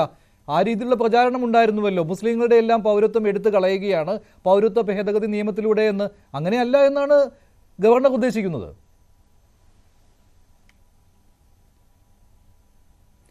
അല്ല മഞ്ജുഷ, നമ്മൾ ഈ വിഷയം ചർച്ച ചെയ്യുമ്പോഴേ നമ്മൾ ബംഗ്ലാദേശ്, അഫ്ഗാനിസ്ഥാൻ, പാകിസ്ഥാൻ തുടങ്ങിയ രാഷ്ട്രങ്ങളിൽ നിന്ന് വരുന്ന ന്യൂനപക്ഷത്തിൽപ്പെട്ട ചില വിഭാഗങ്ങളുടെ പൗരത്വം ഇന്ത്യയിൽ പുനഃസ്ഥാപിച്ചു കൊടുക്കുമ്പോൾ അവിടെ നിന്ന് വരുന്ന മുസ്ലിങ്ങളെ പരിഗണിക്കേണ്ട എന്ന് പറയുന്നത് എന്തുകൊണ്ടാണ്? അതൊരു മുസ്ലിം രാഷ്ട്രമാണ്. ആ മുസ്ലിം രാഷ്ട്രത്തിൽ അവർ പീഡനം അനുഭവിക്കുന്നില്ല എന്ന് നമ്മൾ കരുതുകയാണ്. അവിടെയാണ് ഞാൻ ഈ രണ്ട് വിഭാഗത്തെക്കുറിച്ച് പറഞ്ഞത്. ആ രണ്ട് വിഭാഗമാണെങ്കിൽ അവർ മുസ്ലിം അല്ലേ? അവർ ഇസ്ലാം മത വിശ്വാസികളല്ലേ? അതെന്താ നമ്മൾ മനസ്സിലാക്കാത്ത? ശ്രീജിത്തൂടെ പറയുന്നത് അത് ആ ഒരു സെക്ടേറിയനിസം അതിവിടെ കൊണ്ടുവരുന്നത് ശരിയാണെന്നാണ് ചോദിച്ചത്. ഒരു മതവിഭാഗത്തിൽ, അത് നമ്മുടെ നാട്ടിൽ തന്നെ ഹിന്ദു സമുദായത്തിൽ എത്ര വിഭാഗങ്ങളുണ്ട്? അതുപോലെ തന്നെയല്ലേ അവിടെയും. അപ്പം ഞാൻ പറയുന്നത്, എന്തിനാണ് വെറുതെ മര്യാദയ്ക്ക് ജീവിച്ചു പോകുന്ന ഒരു രാഷ്ട്രത്തിൽ എന്തിനാണ് ഇത്തരത്തിലൊരു നിയമം കൊണ്ടുവന്നിട്ട് ജനങ്ങൾക്കിടയിൽ ഭിന്നിപ്പുണ്ടാക്കുന്നതും ആശങ്ക ഉണ്ടാക്കാൻ ശ്രമിക്കുന്നത്? എന്തുകൊണ്ടാണ് ഈ ആശങ്ക ഉണ്ടാക്കാൻ ശ്രമിക്കുന്ന? വലിയ വിഷയമല്ലേ? ആശങ്കയല്ലേ ഏറ്റവും വലിയ പ്രശ്നം? ആശങ്ക ദൂരീകരിക്കാൻ ആദ്യം ഗവൺമെന്റ് ശ്രമിക്കട്ടെ. ആശങ്ക ദൂരീകരിക്കാൻ അവർക്ക് 2019 മുതൽ ഇത്രയും കാലം സമയമുണ്ടായിരുന്നു. അത് ഈ തെരഞ്ഞെടുപ്പ് കാലത്ത് എന്തുകൊണ്ട് കൊണ്ടുവന്നു എന്ന് ഞാൻ നേരത്തെ പറയാൻ കാരണം, നിങ്ങൾ ആലോചിച്ച് നോക്കൂ, അയോധ്യ വിഷയം വന്നപ്പോൾ നമ്മുടെ BJP ഗവൺമെന്റ് എന്താ പറഞ്ഞത്? അത് അവരുടെ ഒരു മുഖ്യ അജണ്ടയായിട്ട് കൊണ്ടുവന്നില്ലേ? അക്കാലത്ത് കോൺഗ്രസ് എന്തുകൊണ്ട് അഭിപ്രായം പറയുന്നില്ല എന്ന് എന്തൊരു ബഹളമായിരുന്നു. അപ്പോൾ കോൺഗ്രസ് ഒരു അഭിപ്രായം പറഞ്ഞു. കോൺഗ്രസിന്റെ അഭിപ്രായത്തോടെ സമാനമായ ചിന്താഗതികൾ 4 ശങ്കരാചാര്യന്മാർ പുറപ്പെടുവിച്ചു പ്രസ്താവന. ഇതെല്ലാം കഴിഞ്ഞ ശേഷം ആ അയോധ്യ വിഷയം അത് വലിയൊരു ക്ഷേത്രമായി മാത്രം മാറി. വേറെ ഒരുപാട് കത്തുന്ന പ്രശ്നങ്ങൾ രാജ്യത്ത് നിലനിൽക്കുന്നു. അപ്പോൾ അതിനിടയ്ക്ക് ഇപ്പോൾ ഗ്യാസിന്റെ വില 100 രൂപ കൊണ്ട് കുറച്ചുകൊണ്ടും വല്ല കാര്യമുണ്ടോ? അപ്പോൾ ഇങ്ങനെ ഒരുപാട് വിഷയങ്ങൾ ഉണ്ടാക്കുമ്പോൾ BJPയുടെ ഒരു തന്ത്രം എക്കാലത്ത് എങ്ങനെയാണ്? ഒരു പ്രശ്നം ഉണ്ട് എന്ന് കരുതുന്ന ഒരു വിഷയം എടുത്തിടുക തെരഞ്ഞെടുപ്പ് കാലത്ത്. അത് മുൻപ് അവരത് ചെയ്തിട്ടുണ്ട്. അങ്ങനെ ഒരു പ്രശ്നം വരുമ്പോൾ ആ അജണ്ട, ആ പ്രശ്നത്തിലേക്ക് ശ്രദ്ധ തിരിക്കുക. അങ്ങനെ വരുമ്പോൾ BJP എന്താ ഉദ്ദേശിക്കുന്നത് നമുക്കറിയില്ല. പക്ഷെ ഒരു കാര്യം വ്യക്തമാണ്, ഇവിടെ രജിസ്റ്റർ ചെയ്തിട്ടുള്ള രാഷ്ട്രീയ പാർട്ടികൾ, ഇതിനെതിരെ എതിർക്കുന്ന രാഷ്ട്രീയ പാർട്ടികൾ, ഇതിനെ എതിർക്കുന്ന ഗവൺമെന്റുകൾ, ഇപ്പൊ BJP ഗവൺമെന്റ് അല്ലല്ലോ എല്ലായിടത്തും ഭരിക്കുന്നത്. ദക്ഷിണേന്ത്യയിൽ തന്നെ എത്ര BJP ഇതര ഗവൺമെന്റുകളുണ്ട്, ഉത്തരേന്ത്യയിൽ BJP ഇതര ഗവൺമെന്റുകളുണ്ട്. അപ്പൊ ആ ഗവൺമെന്റുകളുടെ നിലപാട് എന്തായിരിക്കും? ഇതൊക്കെ മനസ്സിലാക്കണ്ടേ? അഡ്വക്കേറ്റ് BN ഹസ്കർ ഇന്ന് മുഖ്യമന്ത്രിയുടെ പ്രസ്താവന അല്പസമയം മുമ്പ് വന്നു. മുഖ്യമന്ത്രി തന്റെ പ്രസ്താവനയിൽ CPM-ന്റെ ആ നിലപാടിൽ തന്നെ ഉറച്ചു നിൽക്കുകയാണ്. അത് മാത്രമല്ല, സംസ്ഥാന സർക്കാരാണല്ലോ ആദ്യമായി ഇക്കാര്യത്തിലൊരു പ്രമേയം പാസ്സാക്കിയതും. സംസ്ഥാന നിയമസഭയാണല്ലോ ആദ്യം പ്രമേയം പാസ്സാക്കിയത്. അതിൻ്റെ ചുവട് പിടിച്ച് BJP ഇതര സർക്കാരുകൾ, മറ്റ് സർക്കാരുകളും പ്രമേയം പാസ്സാക്കുകയുണ്ടായി, പൗരത്വ ഭേദഗതി നിയമം നടപ്പിലാക്കില്ല എന്ന്. ഇപ്പോഴും മുഖ്യമന്ത്രി പറയുകയാണ് പൗരത്വ ഭേദഗതി നിയമം സംസ്ഥാനത്ത് നടപ്പിലാക്കുകയില്ല എന്ന്. പക്ഷേ അതിൽ ഈ സംസ്ഥാനങ്ങൾക്ക് എങ്ങനെ ഇതിൽ മാറി നിൽക്കാൻ കഴിയുമെന്നുള്ള ചോദ്യമുണ്ടല്ലോ. രാഷ്ട്രീയ നേട്ടത്തിനോ അല്ലെങ്കിൽ രാഷ്ട്രീയ നിലപാടോ എന്ന രീതിയിൽ പറയാം ഞങ്ങൾ നടപ്പിലാക്കുകയില്ല എന്ന്. അതായത് ഞങ്ങൾ അനുകൂലമല്ല എന്നുള്ള നിലപാടാണല്ലോ അതിൽ. പക്ഷേ CAA നടപ്പിലാക്കാതിരിക്കാൻ ഒരു സംസ്ഥാനത്തിന് കഴിയില്ലല്ലോ. ഇത് ഓൺലൈൻ വഴിയുള്ള രജിസ്ട്രേഷൻ പ്രോസസ്സാണ്. ഈ അഭയാർത്ഥികൾ തന്നെയാണ് തീരുമാനിക്കുന്നത് തങ്ങൾക്ക് പൗരത്വം വേണോ വേണ്ടയോ എന്നുള്ളത്. അത് അവരവർ അപേക്ഷിക്കുന്നു, അവർക്ക് യോഗ്യതയുണ്ടെങ്കിൽ അവർക്ക് കിട്ടുന്നു. അതിലൊരു സംസ്ഥാനത്തിന് എങ്ങനെ ഒരു മാറി നിൽക്കുക അല്ലെങ്കിൽ ഞങ്ങൾ നടപ്പിലാക്കുകയില്ല എന്ന നിലപാടെടുക്കാൻ അല്ലെങ്കിൽ എന്ന തീരുമാനമെടുക്കാൻ കഴിയും? നിലപാടെടുക്കാം, പക്ഷെ തീരുമാനം എങ്ങനെ എടുക്കാൻ കഴിയും? അഡ്വക്കേറ്റ് ഹസ്കർ. മഞ്ജുഷ, ഇതിലൊരു രാഷ്ട്രീയ തീരുമാനം എന്താണെന്നുള്ളതാണ് ഞാൻ വിചാരിക്കുന്നത്. ഇതൊരു പൊളിറ്റിക്കൽ ഗിമിക്ക് എന്നുള്ളതിനപ്പുറം ഒരു തരത്തിലും ഇന്ത്യയെ സംബന്ധിച്ചിടത്തോളം ആശ്വാസകരമായിട്ടുള്ള ഒരു നിയമ ഭേദഗതി ആയിരുന്നില്ല എന്ന് 2019 മുതൽ ഈ നിയമം നടപ്പിലാക്കുന്ന ഘട്ടത്തിൽ രാജ്യത്താകമാനം അത്തരത്തിലുള്ള ഒരു മുറവിളികൾ ഉണ്ടായിരുന്നു. സ്വാഭാവികമായും മതത്തിന്റെ പേരിൽ മനുഷ്യനെ പൗരത്വം നൽകാതിരിക്കുക എന്ന് പറയുന്ന ഏറ്റവും മനുഷ്യത്വഹീനമായിട്ടുള്ള ഒരു പ്രവൃത്തിയാണ് കേന്ദ്ര ഗവൺമെന്റ് ഈ നിയമം ഇപ്പോൾ പ്രാബല്യത്തിൽ വരുത്തുന്നതോടുകൂടി വന്നിട്ടുള്ളത്. സ്വാഭാവികമായും നേരത്തെ ക്രിമിനൽ നടപടി ചട്ടങ്ങളും അതുപോലെ തന്നെ ഇന്ത്യൻ പീനൽ കോഡിലും അതുപോലെ തന്നെ തെളിവ് നിയമവും അടക്കം മാറ്റിക്കൊണ്ട് കേന്ദ്ര ഗവൺമെന്റ് വിജ്ഞാപനം ഇറക്കിയിട്ടുണ്ട്. ജൂലൈ മുതൽ പുതിയ നിയമമാണ് ഇന്ത്യയിലൊട്ടാകെ പ്രാബല്യത്തിൽ വരുന്നത്. സ്വാഭാവികമായും ഏതോ വലിയ മാറ്റങ്ങൾ ഉൾക്കൊള്ളുന്നു എന്ന അർത്ഥത്തിൽ കൊട്ടിഘോഷിക്കുകയും എന്നാൽ നിലവിൽ നടപ്പിലാക്കിയിരുന്ന മെക്കാള പ്രഭുവിന്റെ നിയമത്തിൽ നിന്ന് യാതൊരു തരത്തിലുള്ള മാറ്റങ്ങളും വരുത്താൻ കഴിയാതെ ചില വകുപ്പുകൾ അങ്ങോട്ടും ഇങ്ങോട്ടും തിരിച്ചു എന്നുള്ളതല്ലാതെ ആ നിയമത്തിൽ യാതൊരു അന്തസത്തയും ഉണ്ടായിരുന്നില്ല എന്നുള്ളതാണ് ഇപ്പോൾ നിയമവൃത്തങ്ങളിൽ നിന്ന് കേൾക്കുന്ന അല്ലെങ്കിൽ നിയമം പഠിക്കുന്നവരിൽ നിന്ന് കേൾക്കുന്ന വാർത്തകൾ. അതുപോലെ ഇതിലൊരു രാഷ്ട്രീയ ലക്ഷ്യം ഒഴിച്ച് ഏതെങ്കിലും തരത്തിൽ ഇന്ത്യയുടെ പൗരത്വത്തെ അല്ലെങ്കിൽ പൗരത്വം നിയമങ്ങളെ ഏതെങ്കിലും തരത്തിൽ ക്രോഡീകരിക്കുന്നതിനുള്ള ഒരു നിലപാടും കേന്ദ്ര ഗവൺമെന്റ് എടുത്തിട്ടില്ല. മാത്രമല്ല, മതത്തിന്റെ പേരിൽ ഒരു മതവിഭാഗക്കാർക്ക് മാത്രം പൗരത്വം നിഷേധിക്കപ്പെടുക എന്ന് പറയുന്നത് ഇന്ത്യയുടെ കാലാകാലങ്ങളായി എന്തുകൊണ്ടാണ് സംഘപരിവാർ സംഘടനകൾ അല്ലെങ്കിൽ BJPയുടെ എന്ന് പറയുന്ന സംഘപരിവാറിന്റെ രാഷ്ട്രീയ പ്രസ്ഥാനം നാളിതുവരെ ഉയർത്തിപ്പിടിക്കുന്ന ഇന്ത്യയുടെ മൂല്യങ്ങൾ, ഹിന്ദു സംസ്കാരത്തിന്റെ മൂല്യങ്ങൾ എന്ന് പറയുന്നത് ആ മൂല്യങ്ങളെ ആകമാനം ചവിട്ടിമതിക്കുകയാണ്. ഹിന്ദു സംസ്കാരത്തിന്റെ മൂല്യങ്ങളെ ഒരു തരത്തിലും ഉൾക്കൊള്ളാൻ കഴിയാതെയും ആ സംസ്കാരത്തിന്റെ വക്താക്കളാണെന്ന് വിളിച്ചു കൂവുകയും ചെയ്യുന്ന സംഘപരിവാറിന് വീണ്ടും ഒരിക്കൽ കൂടി തെളിയിക്കുകയാണ്. കാരണം ഏതു സംസ്കാരത്തെയും രണ്ടു കൈ നീട്ടി സ്വീകരിക്കുന്ന ഒരു വലിയ മഹാസംസ്കാരമാണ് ഹിന്ദു സംസ്കാരം, അല്ലെങ്കിൽ ഞാനും നിങ്ങളും എല്ലാവരും അനുഭവിച്ചു വരുന്ന ഇന്ത്യയുടെ സംസ്കാരം എന്ന് പറയുന്നത്. ആ സംസ്കാരത്തെ ചവിട്ടിമെതിക്കുന്ന തരത്തിലാണ് നിയമം ഇപ്പോ നടപ്പിലാക്കുന്നത് വഴി കേന്ദ്ര സർക്കാർ ചെയ്തിട്ടുള്ളത്. പാർലമെന്റ് തെരഞ്ഞെടുപ്പിന് തൊട്ടു മുന്നിൽ നിൽക്കുന്ന ഒരു ഘട്ടത്തിൽ, ആ തെരഞ്ഞെടുപ്പിന്റെ കേളികൊട്ട് ഉയരുന്ന ഘട്ടത്തിൽ ആ തെരഞ്ഞെടുപ്പിൽ ഏതെങ്കിലും തരത്തിൽ ക്രോഡീകരിക്കാൻ കഴിയുമോ? അതൊരു രാഷ്ട്രീയമായിട്ടുള്ള ഒരു ചോദ്യമാണ്. രാമക്ഷേത്രം നിർമ്മിക്കപ്പെട്ടു, രാംലല്ല നിർമ്മിക്കപ്പെട്ടു കഴിഞ്ഞപ്പോ അതിനെ തുടർന്ന് ഇന്ത്യ ഒട്ടാകെ എങ്ങനെ ഇന്ത്യയെ വിഭജിക്കാൻ കഴിയും, അതുപോലെ ആ വിഭജനത്തിലൂടെ ഹിന്ദു സമൂഹത്തെ എങ്ങനെ ഒരുമിച്ച് നിർത്താൻ കഴിയും എന്ന ശ്രമമായിരുന്നു BJP നടത്തിയിരുന്നതെങ്കിൽ അതൊരു വലിയ രാഷ്ട്രീയ പരാജയമാണ് എന്ന ബോധ്യം ഇപ്പോൾ BJPക്കുണ്ട്. പകരം ഇപ്പോ പൗരത്വ ഭേദഗതി നിയമം കൂടി അവതരിപ്പിക്കപ്പെടുമ്പോൾ ഉണ്ടാകാൻ പോകുന്നത് ഇന്ത്യയിലെ ന്യൂനപക്ഷങ്ങൾക്കിടയിൽ ആ ന്യൂനപക്ഷങ്ങൾക്കിടയിൽ ഉണ്ടാവുന്ന വിറളി പിടിച്ച മനസ്സുകൾ അതിനെതിരെ വലിയ തോതിൽ പ്രതിഷേധമുണ്ടാക്കുകയും അതുവഴി മറ്റൊരു കാര്യം കൂടി, ഇപ്പോൾ പാകിസ്ഥാനിലും ബംഗ്ലാദേശിലും അഫ്ഗാനിസ്ഥാനിലും നടക്കുന്ന മനുഷ്യാവകാശ ലംഘനങ്ങൾ, അതിൽപ്പെട്ട് ഇന്ത്യയിലേക്ക് അഭയാർത്ഥികളായി വന്ന ആളുകൾ, അവർക്ക് പൗരത്വം കിട്ടുന്നു എന്നുള്ള ഒരു പോസിറ്റീവ് സൈഡ് അതിനകത്തുണ്ട്. അത് നിങ്ങൾ മനസ്സിലാകാതെ പോകുന്നതാണോ, അത് ഒഴിവാക്കി നിർത്തുന്നതാണോ? അങ്ങനെയല്ല, എല്ലാ മനുഷ്യർക്കും പൗരത്വം നൽകണമെന്നേ. അതിൽ മുസ്ലിം നാമധാരികളായിട്ടുള്ള അല്ലെങ്കിൽ മുസ്ലിം സമുദായത്തിൽപ്പെട്ട ആളുകൾക്ക് പൗരത്വം നിഷേധിക്കപ്പെടുന്നത് ഏതു ന്യായത്തിന്റെ പേരിലാണ്? ഹിന്ദു, സിഖ്, പാഴ്സി തുടങ്ങിയിട്ടുള്ള വിഭാഗങ്ങളിൽ നിന്ന് വരുന്ന അഭയാർത്ഥികൾക്ക് പൗരത്വം നൽകുകയും മുസ്ലിം സമുദായത്തിൽപ്പെട്ട ആളുകൾക്ക് പൗരത്വം നിഷേധിക്കുകയും ചെയ്യുന്നത് എന്തു രാഷ്ട്രീയ മര്യാദയും ഇന്ത്യയുടെ സംസ്കാരത്തിന്റെ ഏത് കോണിൽ എങ്ങനെ നമുക്ക് അതിനെ ന്യായീകരിക്കാനാവും? അവിടെയാണ് പ്രശ്നം ഉദിക്കുന്നത്. മതത്തിന്റെ പേരിൽ പൗരത്വം നിഷേധിക്കപ്പെടുക എന്ന് പറയുന്നത് ലോകത്തിന്റെ ഇത്രയും വലിയ പുരോഗമനം ലോകത്താകമാനം ഉണ്ടാവുകയും ഇന്ത്യ ഈസ് ഷൈനിങ് എന്ന് പറയുന്ന ഏറ്റവും വലിയ പ്രചണ്ഡമായിട്ടുള്ള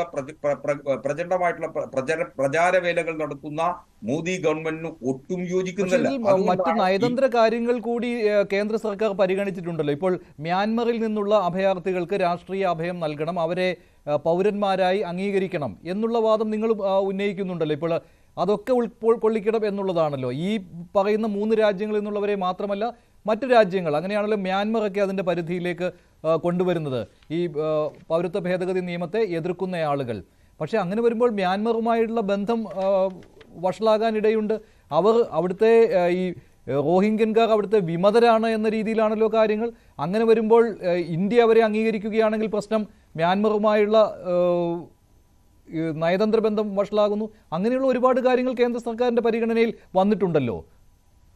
അങ്ങനെയല്ല, മ്യാൻമറിനെ സംബന്ധിച്ചിടത്തോളം റോഹിംഗ്യകൾ വളരെ തോതിൽ പീഡനം അനുഭവിക്കുന്ന ഒരു ജനസമൂഹമാണ്. സ്വാഭാവികമായും ആ പീഡനത്തെ തുടർന്ന് അവർ പ്രതിരോധം തീർക്കുകയും അവർ അവിടെ വിമത വിഭാഗമായി പ്രവർത്തിക്കുകയും ചെയ്യുന്നു എന്നുള്ളതൊരു വസ്തുതയാണ്. ഏതൊരു രാജ്യത്തും പീഡനം അനുഭവിക്കുമ്പോൾ ആ പീഡനത്തിന്റെ തുടർച്ചയായി നടക്കുന്ന ആ കലാപങ്ങൾ അവിടുത്തെ ജനാധിപത്യ അവകാശങ്ങളുടെയും മനുഷ്യാവകാശങ്ങളുടെയും പേരിൽ കൂടി വേണം നാം അതിനെ വായിച്ചു ചേർക്കാൻ.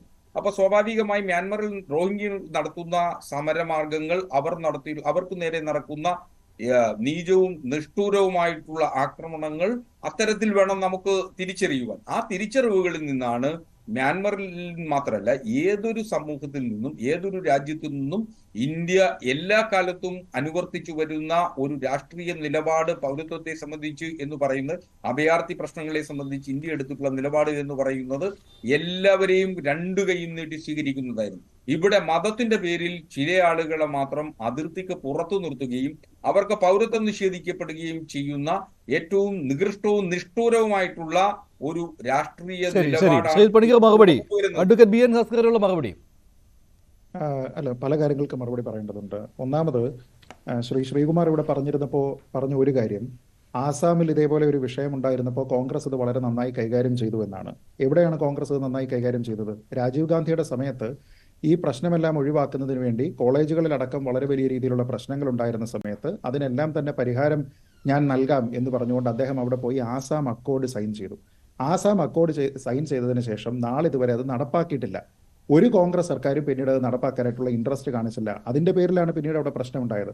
അതായത് മറ്റുള്ളിടത്ത് നിന്ന് കുടിയേറ്റക്കാരായിട്ട് ഇവിടെ വരുന്ന ആൾക്കാർ ഞങ്ങളോടൊപ്പം ഇവിടെ കഴിയുകയും അവരിവിടെ ബഹുഭൂരിപക്ഷമാവുകയും ഞങ്ങൾക്ക് ഇവിടെയുള്ള നാച്ചുറലായിട്ടുള്ള അവകാശങ്ങൾ ഇല്ലാതാവുകയും ചെയ്യുന്നുണ്ട്. അതുകൊണ്ട് അവരെ ഇവിടെ താമസിപ്പിക്കാൻ പാടില്ല എന്ന് പറഞ്ഞുകൊണ്ടുണ്ടായിരുന്ന ഒരു റിക്വയർമെന്റിന് കേന്ദ്ര സർക്കാർ വഴങ്ങുകയും അങ്ങനെ ആസാം അക്കോർഡ് ഒപ്പിടുകയും 1980കളുടെ മധ്യത്തിൽ മറ്റും ഒപ്പിട്ടിരിക്കുന്ന ആ കരാർ പിന്നീട് കോൺഗ്രസ് സർക്കാർ നടപ്പാക്കുകയേ ചെയ്തിട്ടില്ല. അതുകൊണ്ടാണ് ഞാൻ പറഞ്ഞത് പിന്നീട് അവിടെ ഉണ്ടായിരുന്ന പല പ്രശ്നങ്ങളും ഞങ്ങളോട് കേന്ദ്ര സർക്കാർ നൽകിയിരിക്കുന്ന ഈ ഉറപ്പ് പാലിച്ചിട്ടില്ല എന്ന രീതിയിൽ പറഞ്ഞുകൊണ്ടാണ്. അപ്പോൾ അത് നന്നായിട്ട് നടപ്പാക്കിയെന്നൊക്കെ അദ്ദേഹം പറയുന്നത് ഏത് അർത്ഥത്തിലാണെന്ന് എനിക്ക് മനസ്സിലാകുന്നില്ല. അദ്ദേഹം ഇവിടെ ചോദിക്കുന്നു, എനിക്കത് കൗതുകരമായിട്ടാണ് തോന്നിയത്, മുസ്ലിങ്ങളെ ഒഴിവാക്കാനായിട്ട് മൻമോഹൻ സിംഗ് ആവശ്യപ്പെട്ടോ എന്ന് അദ്ദേഹം പറഞ്ഞു. അദ്ദേഹത്തിന് ഞാൻ ചെറിയൊരു ഭാഗം വായിച്ച് കേൾപ്പിക്കാം. ഇത് 2003 ഡിസംബർ 18 രാജ്യസഭയിൽ നടന്ന സംവാദത്തിന്റെ ഭാഗമാണ്. അവിടെ മൻമോഹൻ സിംഗ് പറയുന്നത് ഇങ്ങനെയാണ്: after the partition of our country, ശ്രദ്ധിക്കണം, ഞാൻ ആദ്യം പറഞ്ഞതുപോലെ ഇന്ത്യയുടെ അതിർത്തി പങ്കിടുന്നത് എന്ന രീതിയിലല്ല, വിഭജനവുമായി ബന്ധപ്പെട്ട്, the minorities in countries like Bangladesh have faced persecution. ആരാണ് ശ്രീകുമാർ? Minorities in Bangladesh. ആരാണ് ബംഗ്ലാദേശിലെ മൈനോറിറ്റീസ് എന്ന് പറയുന്ന സമയത്ത് ബംഗ്ലാദേശിലെ മുസ്ലിങ്ങൾ ഉൾപ്പെടുമോ? ഉൾപ്പെടില്ല എന്ന് താങ്കൾക്ക് അറിയാമല്ലോ. ഇത് പറയുന്നത് മൻമോഹൻ സിംഗ് ആണ്. And it is our moral obligation, അത് നമ്മുടെ ധാർമ്മികമായിട്ടുള്ള ഒരു ഉത്തരവാദിത്തമാണ്, കടമയാണ്, that if circumstances force people, സാഹചര്യങ്ങൾ ആൾക്കാരെ സമ്മർദ്ദത്തിന് വിധേയരാക്കുമെങ്കിൽ, എന്തിന്, these unfortunate people to seek refuge in our country, നമ്മുടെ നാട്ടിൽ അഭയം പ്രാപിക്കുന്നതിന് വേണ്ടിയിട്ട് അവരെ നിർബന്ധിച്ചാൽ, our approach to granting citizenship to these unfortunate persons should be more liberal. കൂടുതൽ ലിബറലായിട്ട് ഇത്തരത്തിലുള്ള ദൗർഭാഗ്യകരമായിട്ടുള്ള അവസ്ഥ നേരിടുന്ന ആർക്ക് minorities in countries like Bangladesh, അവർക്കത് നൽകണമെന്ന് പറയുമ്പോൾ ഇതിലെവിടെയാണ് മുസ്ലിങ്ങൾ? ബംഗ്ലാദേശിൽ ഏത് കാലത്താണ് മുസ്ലിങ്ങൾ മൈനോറിറ്റി ആയിരുന്നത്? അപ്പോൾ മുസ്ലിം ഇതരരായിട്ടുള്ള ആൾക്കാരെ കൊണ്ടുവരണമെന്ന് ഇവിടെ പറഞ്ഞിരിക്കുന്നത് കോൺഗ്രസിന്റെ നേതാവായിരുന്ന മൻമോഹൻ സിംഗ് ആണ്. അതിനുശേഷം ഡെപ്യൂട്ടി ചെയർമാൻ അപ്പോൾ പറയുകയാണ്, mister Advani, the minorities in Pakistan are also suffering. അതായത് ബംഗ്ലാദേശിലെ മാത്രമല്ല പാകിസ്ഥാനിലുള്ള ആൾക്കാരും സഫർ ചെയ്യുന്നുണ്ട്. They have to be taken care of to എന്ന് പറയുന്ന സമയത്ത് ശ്രീ LK അദ്വാനി പറയുന്നു, madam I fully endorse that view. ഇപ്പൊ എവിടെയാണ് മൻമോഹൻ സിംഗ് മുസ്ലിങ്ങളെ ഒഴിവാക്കാൻ പറഞ്ഞിട്ടുണ്ടോ എന്ന് ചോദിച്ചു കഴിഞ്ഞാൽ ഒഴിവാക്കാൻ പറഞ്ഞിട്ടുണ്ട്. ബംഗ്ലാദേശിലുള്ള എല്ലാവരെയും എന്നല്ല പറഞ്ഞിരിക്കുന്നത്, മൈനോറിറ്റീസ് ഇൻ ബംഗ്ലാദേശ് എന്ന് വളരെ കൃത്യമായിട്ട് പറയുന്നുണ്ട്. തന്നെയുമല്ല അത് പെർസിക്യൂഷനുമായി ബന്ധപ്പെട്ടാണ് എന്ന് അദ്ദേഹം പറയുന്ന ഒരു കാര്യം, ഈ ഷിയ അഹമ്മദിയ അത് പാകിസ്ഥാനിൽ ഉൾപ്പെടുന്നതാണല്ലോ, അവരുടെ കാര്യം കൂടി അദ്ദേഹം പറയുന്നുണ്ട്. അതാ ഞാൻ പറഞ്ഞത്, ഇതിലെവിടെയാണ് മതപീഡനം? എന്താണ് മതപീഡനം? ഇന്റർനാഷണൽ ഡെഫിനേഷൻ ഉണ്ട്. ഒരു ഭൂരിപക്ഷ സമുദായത്തിൽ പെടുന്നയാൾ ഒരു ന്യൂനപക്ഷ സമുദായത്തിൽ പെടുന്ന ആളിനെ പീഡിപ്പിക്കുന്നതിനാണ് മതപീഡനം എന്ന് പറയുന്നത്. റിലീജിയസ് പെർസിക്യൂഷൻ എന്ന് പറയുന്നത് യുണൈറ്റഡ് നേഷൻസ് വരെ പറയുന്നത് അത് തന്നെയാണ്. ഇവിടെ ഷിയാക്കാരാരാണ്? മുസ്ലിങ്ങളാണ്, ഇസ്ലാം മതത്തിലുള്ളവരാണ്. സുന്നികൾ ആരാണ്? ഇസ്ലാം മതത്തിലുള്ളതാണ്. അഹമ്മദീയ ആരാണ്? ഇസ്ലാം മതത്തിലുള്ളതാണ്. അതായത് അദ്ദേഹം പറഞ്ഞു ഇവിടെയും വിവിധ ഹിന്ദുക്കളില്ലേ എന്ന്. ഒരു നായർ ഒരു ഈഴവനെ പീഡിപ്പിച്ചാൽ അതെങ്ങനെയാണ് ഹിന്ദു പീഡനമാകുന്നത്? അതെങ്ങനെയാണ് മതപീഡനമാകുന്നത്? അത് ജാതി പീഡനമാണ്. അതിനാണ് സെക്ടേറിയനിസം എന്ന് പറയുന്നത്. ഈ നിയമത്തിൽ പറയുന്നത് മതപീഡനത്തിനെ കുറിച്ചാണ്, സെക്ടേറിയൻ പീഡനത്തിനെ കുറിച്ചല്ല. മതപരമായിട്ടുള്ള പീഡനം നോക്കൂ. ഇന്ത്യയുടെ വിഭജനവുമായി ബന്ധപ്പെട്ട് സെക്ടേറിയനിസത്തിന് പ്രാധാന്യമില്ല. ഇന്ത്യയുടെ വിഭജനവുമായി ബന്ധപ്പെട്ടുണ്ടായിരുന്ന ഒരേ ഒരു കാര്യമെന്ന് പറയുന്നത് മതമാണ്. ഭൂരിപക്ഷവും ന്യൂനപക്ഷവും എന്ന രീതിയിൽ മതാടിസ്ഥാനത്തിലാണ് പാകിസ്ഥാൻ ഉണ്ടായത്. അന്ന് പല ആൾക്കാർക്കും പിന്നീടുണ്ടായിരുന്ന നെഹ്റു ലിയാഖത്ത് പാക്ട് അനുസരിച്ച് പോലും മതപരമായിട്ടുള്ള കാര്യങ്ങളിൽ അങ്ങോട്ടും ഇങ്ങോട്ടുമുള്ള അവകാശങ്ങളെ പറ്റിയാണ് പറഞ്ഞത്. ഇന്ത്യ മൈനോറിറ്റീസിനെ ഓണർ ചെയ്തു, നേരെ മറിച്ച് പാകിസ്ഥാൻ അത് ചെയ്തില്ല. അപ്പൊ അതുകൊണ്ട് അവിടെ ബുദ്ധിമുട്ട് അനുഭവിക്കുന്ന ആൾക്കാരുണ്ട്. അതിൽ പല ആൾക്കാർക്കും പിന്നീട് അഫ്ഗാനിസ്ഥാനിലേക്ക് പോകേണ്ടി വന്നു. പിന്നീട് ബംഗ്ലാദേശ് ഉണ്ടായപ്പോൾ അവിടെ പെട്ടുപോയ ആൾക്കാരുണ്ട്. അവർക്കൊരു നാച്ചുറൽ റൈറ്റ് ഉണ്ട്. നെഹ്റുവിന്റെ കാലത്ത് തന്നെ കൊടുത്തിരിക്കുന്ന ഒരു കമ്മിറ്റ്മെന്റ് ഉണ്ട്.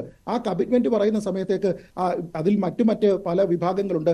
അവർ ഫേസ് ചെയ്തിരിക്കുന്നത് സെക്ടേറിയൻ പീഡനമാണ്. ആ സെക്ടേറിയൻ പീഡനത്തിന് കൂടെ നോക്കണമെന്ന് പറഞ്ഞു കഴിഞ്ഞാൽ മറ്റു പല പീഡനങ്ങളും ഉണ്ടെന്നേ. ഇപ്പൊ ഈ സെക്ടേറിയൻ പീഡനം അനുഭവിക്കുന്ന ഒരാൾ ഇന്ത്യയിൽ വന്ന് പൗരത്വം നേടണമെന്നുണ്ടെങ്കിൽ നാച്ചുറലൈസേഷൻ പ്രോസസ് ഉണ്ട്.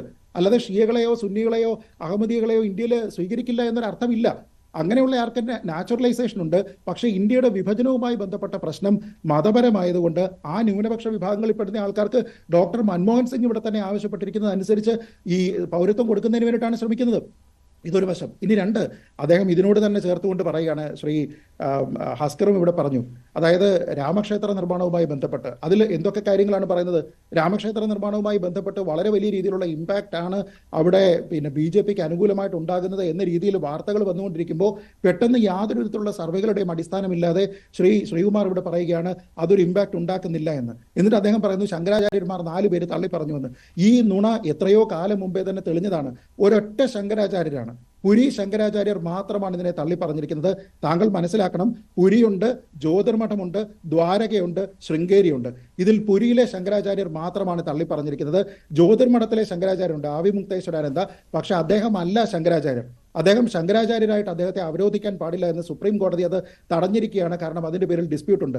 മറ്റു 2 ശങ്കരാചാര്യന്മാർ ശൃംഗേരിയിലാണെങ്കിലും അതേപോലെ നമ്മുടെ ദ്വാരകയിലാണെങ്കിലും ഉള്ള ആൾക്കാർ പ്രസ്താവന ഇറക്കിയിട്ടുണ്ട്, അഭിമുഖം നൽകിയിട്ടുണ്ട്. അവരതിൽ പറയുന്നുണ്ട് എല്ലാ വിഭാഗത്തിലുള്ള ആൾക്കാരും ഇതിനോട് സഹകരിക്കണം, അവിടെ ഇത് പൂർത്തീകരിക്കണമെന്ന്. ഇത്രയും കാലം കഴിഞ്ഞതിന് ശേഷവും ജനുവരി 22 നടന്ന ഒരു ചടങ്ങുമായി ബന്ധപ്പെട്ട് ഇപ്പോഴും ടെലിവിഷൻ ചർച്ചകളിൽ വന്നിരുന്ന് നുണ പറയാൻ പാടില്ല. വാർത്തകൾ നമ്മൾ കൂടുതലായിട്ട് ശ്രദ്ധിക്കണം എന്നുള്ളതാണ് എനിക്ക് പറയാനുള്ളത്. ഇനി മറ്റൊരു കാര്യം ശ്രീ ഹസ്കർ തന്നെ ഇവിടെ പറഞ്ഞു, അത് ഇത്തരത്തിലുള്ള വിഭജനവുമായി ബന്ധപ്പെട്ട് നോക്കൂ. ഇവിടെ അമ്പലം വന്നിരിക്കുന്ന ആര് പറഞ്ഞിട്ടാണ്? നരേന്ദ്രമോദി പറഞ്ഞിട്ടല്ല, സുപ്രീം കോടതി പറഞ്ഞിട്ടാണ്. സുപ്രീം കോടതി പറഞ്ഞിരിക്കുന്ന ആ കാര്യത്തിന് ഇവിടെ കോൺഗ്രസ് ഉൾപ്പെടെ സ്വീകരിച്ചതല്ലേ. അപ്പൊ അങ്ങനെ നിയമപരമായിട്ട് അവിടെ വന്നിരിക്കുന്ന ഈ രാജ്യത്തെ പരമോന്നത കോടതി പറഞ്ഞിരിക്കുന്നതനുസരിച്ച് ഏകപക്ഷീയമായി 5-0 വന്നിരിക്കുന്ന ഒരു വിധിയുടെ അടിസ്ഥാനത്തിലാണ് അവിടെ ഈ പറയുന്ന കാര്യങ്ങളൊക്കെ ഉണ്ടാകുന്നത്.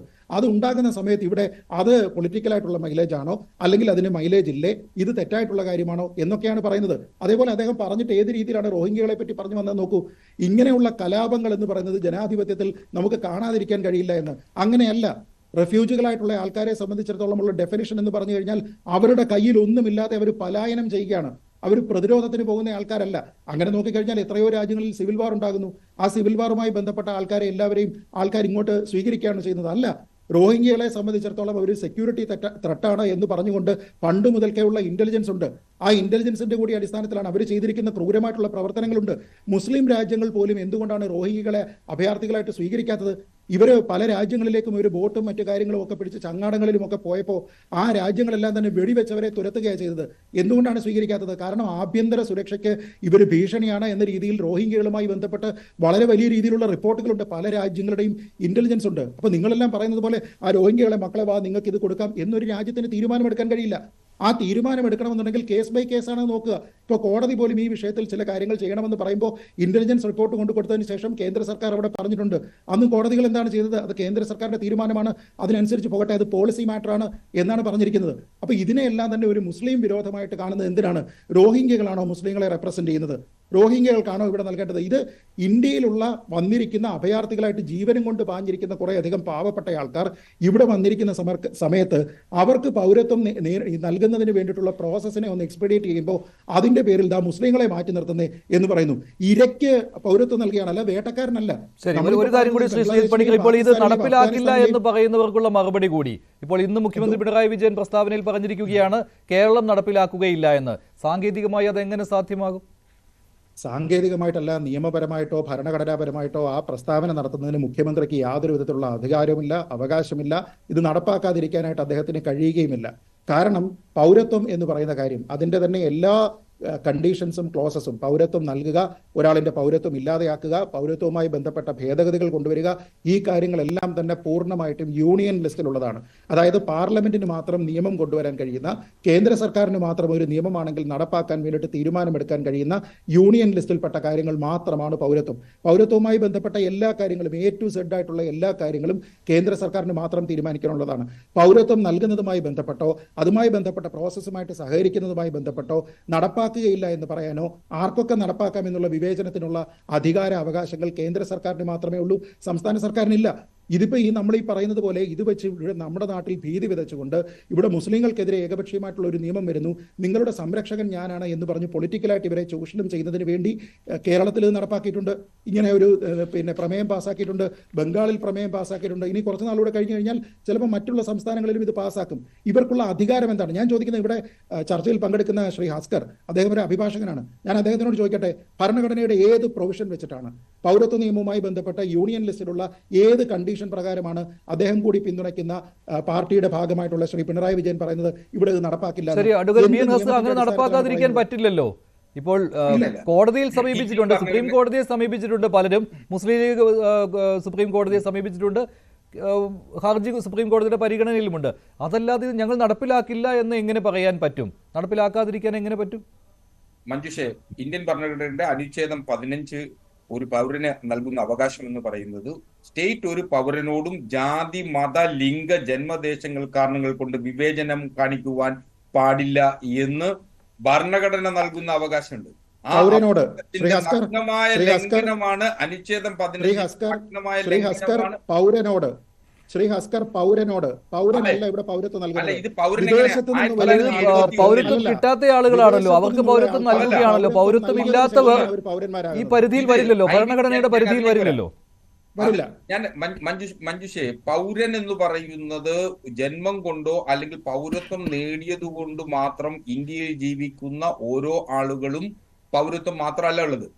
1971 മുമ്പ് ഇന്ത്യയിൽ കടന്നുകൂടിയിട്ടുള്ള അഭയാർത്ഥികളായിട്ടുള്ള ആളുകൾക്ക് അവരുടെ പിതാമഹന്മാരോ പ്രതിപിതാമഹന്മാരോ അവരുടെ പൗരത്വ രേഖകൾ അഭയാർത്ഥികളായിരുന്നു എന്ന് കാണിക്കുന്നതിന് കഴിയാതെ വരുന്ന സാഹചര്യമുണ്ടെങ്കിൽ അവരും ഇന്ത്യൻ പൗരന്മാരല്ലാതായി തീരും. സിഖ് മതക്കാരും പാകിസ്ഥാനിൽ നിന്ന് കുടിയേറേണ്ടി വന്നിട്ടുള്ള അഭയാർത്ഥികളായിട്ട് എത്തിയിട്ടുള്ള അവരെ ഒഴിവാക്കിയിട്ടുണ്ടല്ലോ. ആസാമിൽ മാത്രമല്ലേ? അതല്ല, ആസാമിൽ മാത്രമല്ലേ? ഏത് കണ്ടീഷൻ പ്രകാരമാണ് അത് ഇന്ത്യ മുഴുവൻ? 1985 ആസാം നിയമത്തിന്റെ ലംഘനമാണ് അത് വരുന്നത്. അല്ല, കാരണം താങ്കൾ ഈ പറയുന്നത് ഇന്ത്യ മുഴുവൻ ബാധകമായിട്ടുള്ള കാര്യമല്ല, ആസാമിൽ മാത്രം ബാധകമായതാണ്. അതിനൊരു ചരിത്രമുണ്ട്. അതായത് ജവഹർലാൽ നെഹ്റു പ്രധാനമന്ത്രി ഒരു സെക്കൻഡ്, ഇന്ത്യ സ്വാതന്ത്ര്യം ഞാൻ വരാം. ഇപ്പോൾ വി ഡി സതീശൻ മാധ്യമങ്ങളെ കാണുന്നുണ്ട്, ഇക്കാര്യത്തിൽ നിലപാട് പറയുന്നതിന് വേണ്ടിയാണ് വി ഡി സതീശന്റെ വാക്കുകളിലേക്ക്. ചർച്ചകൾക്ക് ശേഷം ചെയ്യേണ്ടതല്ലേ? പാർലമെന്റിൽ ഉൾപ്പെടെയുള്ള വിശദമായ ചർച്ചകൾക്ക് വിധേയമാക്കണ്ടേ? രാജ്യത്ത് എത്രയോ പേരിലാണ് ഉത്കണ്ഠ ഉണ്ടായിരിക്കുന്നത്. ഈ രാജ്യത്ത് നിങ്ങൾ ജീവിക്കണമോ വേണ്ടയോ എന്ന് തീരുമാനിക്കാൻ ഭരണകൂടത്തിന് എൻ്റെ അവകാശമാണുള്ളത്. ഭരണകൂടമാണ് അത് തീരുമാനിക്കുന്നത്. എല്ലാവർക്കും രാജ്യത്ത് ജീവിക്കാനുള്ള അവകാശമുണ്ടല്ലോ. നമുക്ക് നമ്മുടെ പൗരത്വത്തെ ഒരു ഒരു ഒരു ഇത്രയും വിഭാഗീയ ചിന്താഗതിയുള്ളവർ നയിക്കുന്ന ഒരു ഗവൺമെൻറ് നമ്മുടെ പൗരത്വത്തെ തീരുമാനിക്കും എന്ന് പറയുന്നത് രാജ്യത്ത് എത്രമാത്രം ഉത്കണ്ഠയാണ് വിതയ്ക്കുന്നത്. ഇത് നമ്മുടെ രാജ്യമാണോ എന്നൊരു വിഭാഗം ആളുകളിൽ ഭീതി ഉണ്ടാക്കുന്ന തരത്തിലേക്കാണ് ഇതിനെ കൊണ്ടുപോകുന്നത്. അപകടകരമായ നിലയിലേക്കാണ് ഇവരെ കൊണ്ടുപോകുന്നത്. ഇവർ ഉദ്ദേശിക്കുന്നത് ഈ വർഗീയ ധ്രുവീകരണമാണ്. ഇതിൻ്റെ പേരിൽ ഉണ്ടാകുന്ന പോളറൈസേഷനാണ്, കമ്മ്യൂണൽ പോളറൈസേഷനാണ് അവർ ഉദ്ദേശിക്കുന്നത്. അതിനു വേണ്ടിയിട്ടാണ് തെരഞ്ഞെടുപ്പിന് തൊട്ട് മുമ്പ് പ്രാണപ്രതിഷ്ഠ നടത്തി മതത്തെയും രാഷ്ട്രീയത്തെയും കലർത്തി കാണിച്ച നാടകങ്ങളെല്ലാം ഉണ്ടായത്. അതിൻ്റെ തുടർച്ചയാണിത്. അത് വിലപ്പോകാതെ വന്നപ്പോൾ അടുത്ത ആയുധമാണ് ഇവരുടെ കയ്യിലുള്ള എല്ലാ ആയുധങ്ങളും അതാണ് എന്ന് മനസ്സിലാക്കിക്കൊണ്ട് തന്നെ കോൺഗ്രസ് അതിനെ ശക്തമായി ആത്മവിശ്വാസത്തോടെ നേരിടും. അല്ല, നമുക്ക് അല്ല, സംസ്ഥാനത്തല്ല രാജ്യത്ത് നടപ്പാക്കാൻ നമ്മൾ സമ്മതിക്കില്ല ഒരു കാരണവശാലും.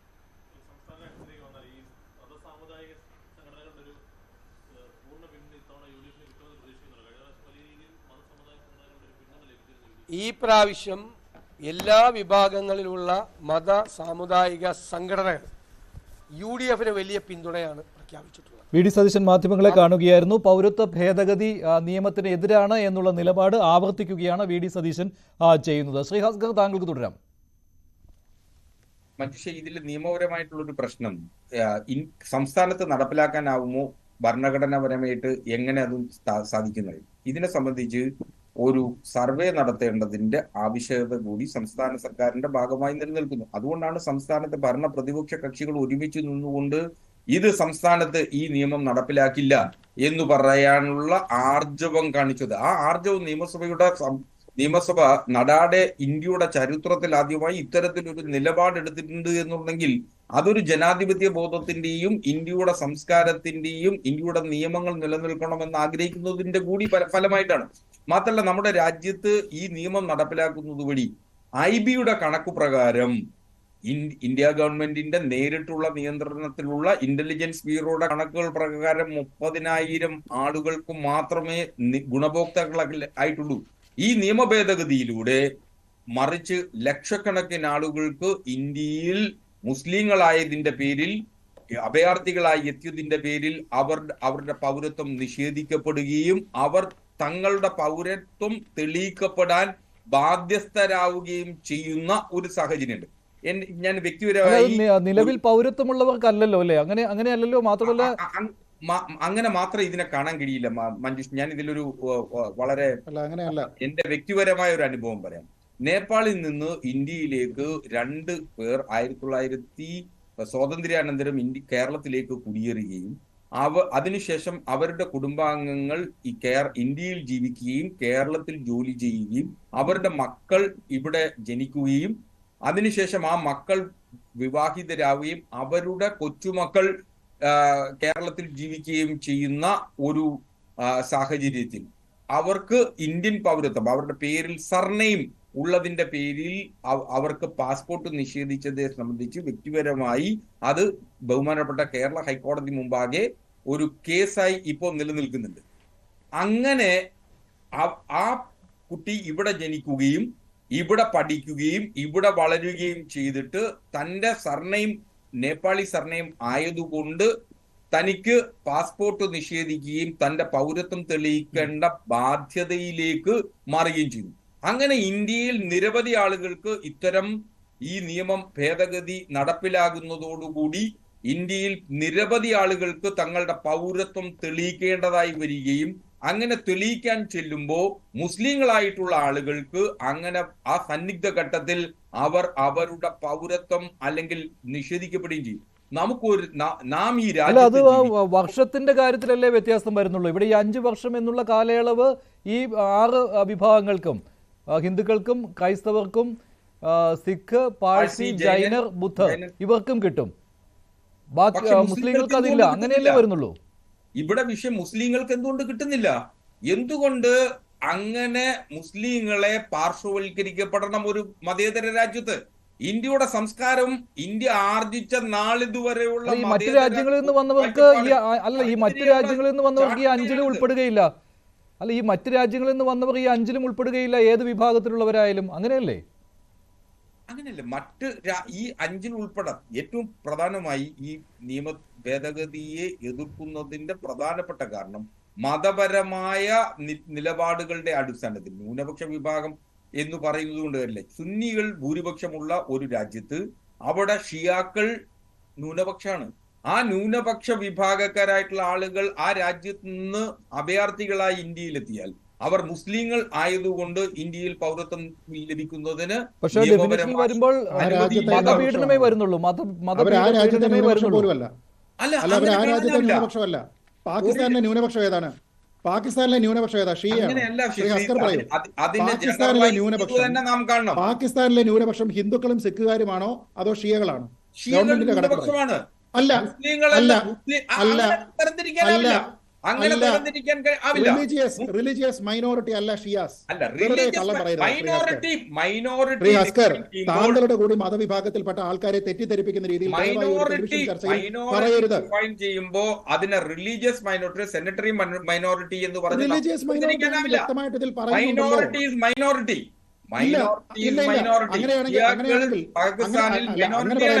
അങ്ങനെ പറയല്ലേ ശ്രീ അസ്കർ, അങ്ങനെ പറയല്ലേ. അങ്ങനെ നോക്കിക്കഴിഞ്ഞാൽ ഇന്ത്യയിൽ മൈനോറിറ്റി എന്ന് പറഞ്ഞു കഴിഞ്ഞാൽ ഓരോ ജില്ലയിൽ നോക്കിക്കഴിഞ്ഞാൽ, ഓരോ സംസ്ഥാനത്ത് നോക്കിക്കഴിഞ്ഞാൽ പലരെയും കിട്ടും. നമ്മള് ഒരു സെക്കൻഡ്, മഹാരാഷ്ട്രയിലേക്ക് പോയി കഴിഞ്ഞു കഴിഞ്ഞാൽ അല്ലെങ്കിൽ നാഗാലാൻഡിലേക്ക് പോയി കഴിഞ്ഞാൽ ചിലപ്പോൾ അവിടെ ഹിന്ദുക്കൾ മൈനോറിറ്റി ആയിരിക്കും. കൂടുതൽ മറ്റുള്ള ആൾക്കാരാണ് ഉള്ളതെങ്കിൽ, ക്രിസ്ത്യൻസ് ആണ് അവിടെ കൂടുതലുണ്ടെങ്കിൽ, ഗോവയിൽ പോയി കഴിഞ്ഞാൽ ചിലപ്പോൾ ഹിന്ദുക്കൾ മൈനോറിറ്റി ആയിരിക്കും എന്ന് പറഞ്ഞ് മൈനോറിറ്റി റൈറ്റ്സ് എല്ലാം നിങ്ങൾ ഹിന്ദുക്കൾക്ക് കൊടുക്കുമോ? വെറുതെ എന്തൊക്കെ അസംബന്ധമാണ് ഇതിന്റെ പേരിൽ പറയുന്നത്. റിലീജിയസ് മൈനോറിറ്റി എന്ന് പറഞ്ഞാൽ ഒരു രാജ്യത്ത് ഒന്നേ ഉള്ളൂ. അത് സംസ്ഥാനം അനുസരിച്ചല്ല, സെക്ട് നോക്കിയിട്ടല്ല. പാകിസ്ഥാനിൽ അംഗീകൃതമായിട്ടുള്ള റിലീജിയസ് മൈനോറിറ്റിയിൽ ഹിന്ദുക്കളും സിഖുകാരുമുണ്ട്. ഷിയാകൾ എന്ന് പറയുന്നത് അവിടുത്തെ ഇസ്ലാമാണ്. ഇസ്ലാം എന്ന് പറയുന്നത് അവിടുത്തെ മെജോറിറ്റി കമ്മ്യൂണിറ്റിയാണ്. താങ്കൾ എന്തിനാണ് ഇങ്ങനെ തെറ്റിദ്ധരിപ്പിക്കുന്ന കാര്യങ്ങൾ പറയുന്നത്? ഞാൻ പറയുന്നത് നമ്മുടെ നാട്ടിൽ ആശങ്കയുള്ള ഒരു വിഷയത്തിൽ ജനങ്ങളുടെ ഇടയിൽ ഭീതി വിതയ്ക്കുന്ന രീതിയിലുള്ള പ്രസ്താവനകൾ നടത്താതിരിക്കുക. ഇത് ഭീതിയല്ല, നമുക്ക് ഈ രാജ്യത്ത് നിൽക്കാനാവുമോ എന്ന ഭയം ഓരോ താങ്കൾ പറഞ്ഞ കാര്യങ്ങളിൽ മുഴുവൻ അബദ്ധമുണ്ട്. ശ്രീ മഞ്ജുഷ്, ഒരു കാര്യം കൂടി ഞാൻ പറയാം. അദ്ദേഹം കൂടെ ആർട്ടിക്കിൾ 15 അനുസരിച്ചുള്ള വിവേചനത്തിനെ പറ്റി പറഞ്ഞു. ആർട്ടിക്കിൾ 15 ടെക്സ്റ്റിൽ പറയുന്നത് the state shall not discriminate any citizen എന്നാണ്. അതായത് ഇന്ത്യയിലുള്ള ഇന്ത്യക്കാരായിട്ടുള്ള ആൾക്കാരെ യാതൊരു തരത്തിലും വിവേചനം ചെയ്യാൻ പാടില്ല എന്നാണ് ആർട്ടിക്കിൾ 15 പറയുന്നത്. എത്ര മനോഹരമായിട്ടാണ് ശ്രീ ഹസ്കർ അതിനെ വളച്ചൊടിച്ചത്. അതായത് വിദേശത്ത് നിന്നുള്ള ഒരു ബംഗ്ലാദേശിയോ ഒരു പാകിസ്ഥാനിയോ അഫ്ഗാനിസ്ഥാനിയോ ആയിട്ടുള്ള ഇന്ത്യൻ പൗരനല്ലാത്ത ഒരാളിന് നിയമം നൽകുന്ന സമയത്ത് ഈ പൗരത്വം നൽകിയ ശേഷമാണ് അയാൾ ഇന്ത്യക്കാരനാകുന്നത്. അതിനു മുമ്പ് അയാൾ ഒരു വിദേശിയാണ്, അയാൾ ഇല്ലീഗൽ ഇമിഗ്രന്റ് ആണ്. അങ്ങനെയുള്ള ഒരാളിനെ ആർട്ടിക്കിൾ 15 ഉള്ളിലേക്ക് അദ്ദേഹം കൊണ്ടുപോകുന്നു. പറ്റില്ല. ഇന്ത്യൻ ഭരണഘടന വളരെ കൃത്യമായിട്ട് പറയുന്നുണ്ട്. താങ്കൾ ആർട്ടിക്കിൾ 14 എടുത്ത് നോക്കൂ. അവിടെ ഒരു സിറ്റിസൺ എന്നല്ല പറയുന്നത്, the state shall not discriminate any person എന്നാണ്. തുല്യതയുമായി ബന്ധപ്പെട്ട് അവിടെ പറയുന്നത് എന്താണ്? Any person. അയാളുടെ സിറ്റിസൺഷിപ്പിന് യാതൊരു വിധത്തിലുള്ള കാര്യവുമില്ല. സിറ്റിസൺസിനെ പറ്റി പറയുന്ന സമയത്താണ് ജെൻഡർ കൊണ്ടോ മതം കൊണ്ടോ മറ്റുള്ള കാര്യങ്ങളോ കൊണ്ടോ നമ്മൾ വ്യത്യസ്തരാക്കരുത് എന്ന് പറയുന്നത്. താങ്കൾ ഒരു അഭിഭാഷകനായിട്ടുള്ള താങ്കൾ ഇങ്ങനെ തെറ്റിദ്ധരിപ്പിക്കുന്ന ശ്രീകുമാർ, താങ്കൾ പറഞ്ഞ വാദവും നേരത്തെ അഡ്വക്കേറ്റ് ബി എൻ ഹസ്കർ പറഞ്ഞത് തന്നെയാണല്ലോ. ഈ മതന്യൂനപക്ഷങ്ങൾക്ക്, അതാത് രാജ്യത്തെ മതന്യൂനപക്ഷങ്ങൾക്ക് ഇവിടെ പൗരത്വം നൽകുവാൻ തീരുമാനിച്ചിട്ടുണ്ട്. അങ്ങനെയാണല്ലോ ഈ 6 വിഭാഗങ്ങളും വന്നത്. ഈ അഫ്ഗാനിസ്ഥാനും ബംഗ്ലാദേശും പാകിസ്ഥാനും നോക്കുമ്പോൾ അവിടെ താങ്കളും വാദം ഉന്നയിച്ചത് ഈ ഷിയ വിഭാഗത്തിൻ്റെയും അഹമ്മദിയ വിഭാഗത്തിൻ്റെയുമാണ്. പക്ഷേ അവർ ഇസ്ലാമാണ്.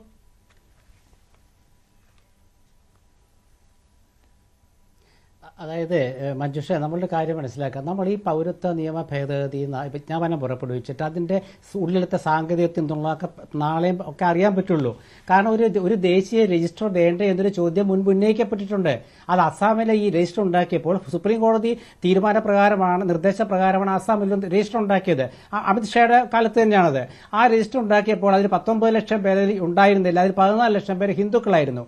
ഇങ്ങനെ വന്നപ്പോൾ അതൊക്കെ ഒരു തർക്കമുണ്ടാക്കിയ വിഷയങ്ങളാണ്. അതൊക്കെ ഞാൻ ഞാനത് 1985 രാജീവ് ഗാന്ധിയുടെ ആസാം കരാറിനെ കുറിച്ച് ഞാൻ പറഞ്ഞത് ശ്രീജിത്ത് കേട്ടിട്ടുണ്ടാവില്ല. ഞാൻ പറഞ്ഞത് അന്ന് നടപ്പാക്കി, പക്ഷെ തുടർ ഗവൺമെന്റുകൾ നടപ്പാക്കിയില്ലെന്ന് തന്നെ ഞാൻ പറഞ്ഞത്. പക്ഷെ ശ്രീജിത്ത് ഈ ആവേശത്തിൽ അദ്ദേഹം പറഞ്ഞു വന്ന മൻമോഹൻ സിംഗിനെ കുറിച്ച് ഞാൻ പറഞ്ഞ എന്താണ്, മുസ്ലിം വിഭാഗത്തെ നാമധാരികളെ ഒഴിവാക്കിക്കൊണ്ട് വേണം ഈ പൗരത്വ ഭേദഗതിക്ക് എന്ന് മൻമോഹൻ സിംഗ് പറഞ്ഞോ? ഇല്ലല്ലോ. മൻമോഹൻ സിംഗ് പറഞ്ഞ എന്താ, രാജ്യങ്ങളിൽ നിന്ന് വരുന്ന ന്യൂനപക്ഷങ്ങൾക്ക് കൊടുക്കുക. ഇപ്പൊ ന്യൂനപക്ഷങ്ങൾ എന്ന് വെച്ചാൽ പാകിസ്ഥാനിലത്തെ ന്യൂനപക്ഷം ആരാണ് തീരുമാനിക്കുന്നതെന്നാണ് ഞാൻ ആദ്യം ചോദിച്ചത്. അതിൽ പറയുന്ന ജൈനോ പാഴ്സിയും അതുപോലെ മറ്റു വിഭാഗങ്ങളും അക്കൂട്ടത്തിൽ വരുന്ന അഭയാർത്ഥികളായി വരുന്ന മുസ്ലിങ്ങൾ, ആ മുസ്ലിങ്ങളെ ഇവിടെ വേണ്ട എന്ന് പറയുന്നതിനെ കുറിച്ചുള്ള ചർച്ചയാണ് നമ്മൾ നടത്തുന്നത്. അതൊന്ന്. രണ്ടാമത്തെ കാര്യം, അയോധ്യ വിഷയം ഞാൻ കൊണ്ടുവന്നു. ആ വിഷയം കോൺഗ്രസ് ഏറ്റെടുത്തു എന്നുള്ള ഇപ്പൊ സതീശന്റെ നിങ്ങളുടെ പ്രസ്താവന കേട്ടല്ലോ. ഒന്ന് വഴങ്ങുമെങ്കിൽ അല്ല, ഒരു മിനിറ്റ് ഞാൻ പറഞ്ഞോട്ടെ ഒരു മിനിറ്റ് നിങ്ങൾ നിൽക്കൂ, ഒരു മിനിറ്റ്. അല്ല, ഞാൻ പറഞ്ഞു കഴിയട്ടെ. ഞാൻ പറയട്ടെ. അതായത് അതാണ് അതിന്റെ കാര്യം. അപ്പൊ മൻമോഹൻ സിംഗിന്റെ ആ പ്രസ്താവന വളച്ചൊരിക്കേണ്ട കാര്യം കൃത്യമായിട്ട് അദ്ദേഹം പറഞ്ഞിട്ടുണ്ട് എന്താണുള്ളത്. അങ്ങനെയാണെങ്കിൽ മൻമോഹൻ സിംഗ് അന്ന് പറഞ്ഞ പ്രസ്താവന എന്താണ് വിവാദമാകാതെ പോയത്? അപ്പൊ സത്യസന്ധമായതല്ലേ? അതോടെ നിൽക്കട്ടെ. ഒന്ന്. രണ്ടാമത്തെ കാര്യം, ഈ കാഞ്ചി ശങ്കരാചാര്യന്മാരുടെ കാര്യം ഞാൻ പറഞ്ഞത്, ആ കാഞ്ചി ശങ്കരപീഠങ്ങളിലെ അവിടുത്തെ ആചാര്യന്മാർ പറഞ്ഞതിനെ കുറിച്ച് പത്രങ്ങളിൽ വന്ന എന്താണ്, അവിടെ പൂജ നടത്തേണ്ട സന്യാസിമാരാണ്. എന്റെ അറിവ് ശരിയാണെങ്കിൽ ഏതെങ്കിലും ഒരു കാഞ്ചി മഠാധിപതി അയോധ്യയെ പോയിട്ടുണ്ടോ? എനിക്കറിയില്ല. അത് ഉണ്ടെങ്കിൽ ഞാൻ തിരുത്താം. 4 ശങ്കരപീഠങ്ങളിൽ ഏത് ആചാര്യനാണ് അയോധ്യ ക്ഷേത്രത്തിൽ പോയത് ആ പൂജയ്ക്ക് ശേഷം? പോയിട്ടുണ്ടോ? ഉണ്ടെങ്കിൽ ഞാൻ തിരുത്താം. അതാണെന്ന് പറഞ്ഞ കോൺഗ്രസ് എന്താന്ന് പറഞ്ഞത്? കോൺഗ്രസ് പറഞ്ഞത് പാർലമെന്റ് ഉദ്ഘാടനം ചെയ്യേണ്ട പ്രധാനമന്ത്രിയും ക്ഷേത്രം ഉദ്ഘാടനം ചെയ്യേണ്ട പൂജാരിയോ സന്യാസിയാണ്. അത് തന്നെയാണ് സന്യാസിവരും പറഞ്ഞത്. ആ കാര്യമാണ് ഞാൻ പറഞ്ഞത്. ഏതെങ്കിലും പുരി ശങ്കരാചാര്യരെ കുറിച്ച് നിങ്ങൾക്ക് പണ്ടേ ആക്ഷേപമുണ്ട്, അദ്ദേഹം കോൺഗ്രസ് പക്ഷപാതിയാണ്. ആയിക്കോട്ടെ, കുഴപ്പമില്ല. മറ്റ് ശങ്കരാചാര്യന്മാർ 3 പേരും പോയോ? അയോധ്യയിൽ പോയോ? എനിക്കറിയില്ല. പോയിട്ടുണ്ടെങ്കിൽ പറയണം. ഈ നമ്മളൊരു കാര്യം പറയുമ്പോൾ തെറ്റിദ്ധരിപ്പിച്ച് പോകരുത്.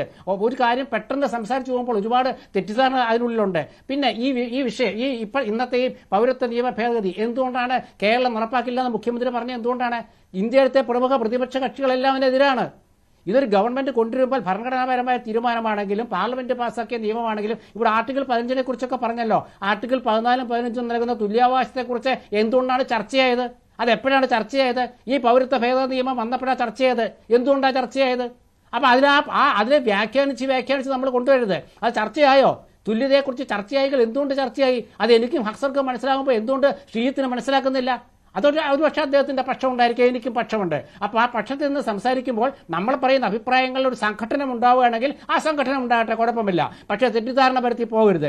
അതുകൊണ്ടാണ് ഞാൻ ഈ കാര്യങ്ങളൊക്കെ പറഞ്ഞത്. കോൺഗ്രസിന്റെ നിലപാട് വളരെ ഒരിക്കലെടുത്ത നിലപാട് കല്ലുപോലെ ഉറച്ച നിലപാടാണ്. ആ നിലപാട് ഇന്നും കോൺഗ്രസ് പറഞ്ഞിട്ടുണ്ട്. ആ നിലപാടിൽ മാറ്റമില്ല. അതല്ലാണ്ട് അതൊരു വോട്ടിന് വേണ്ടി മാറ്റുന്ന സ്വഭാവം കോൺഗ്രസിനില്ല.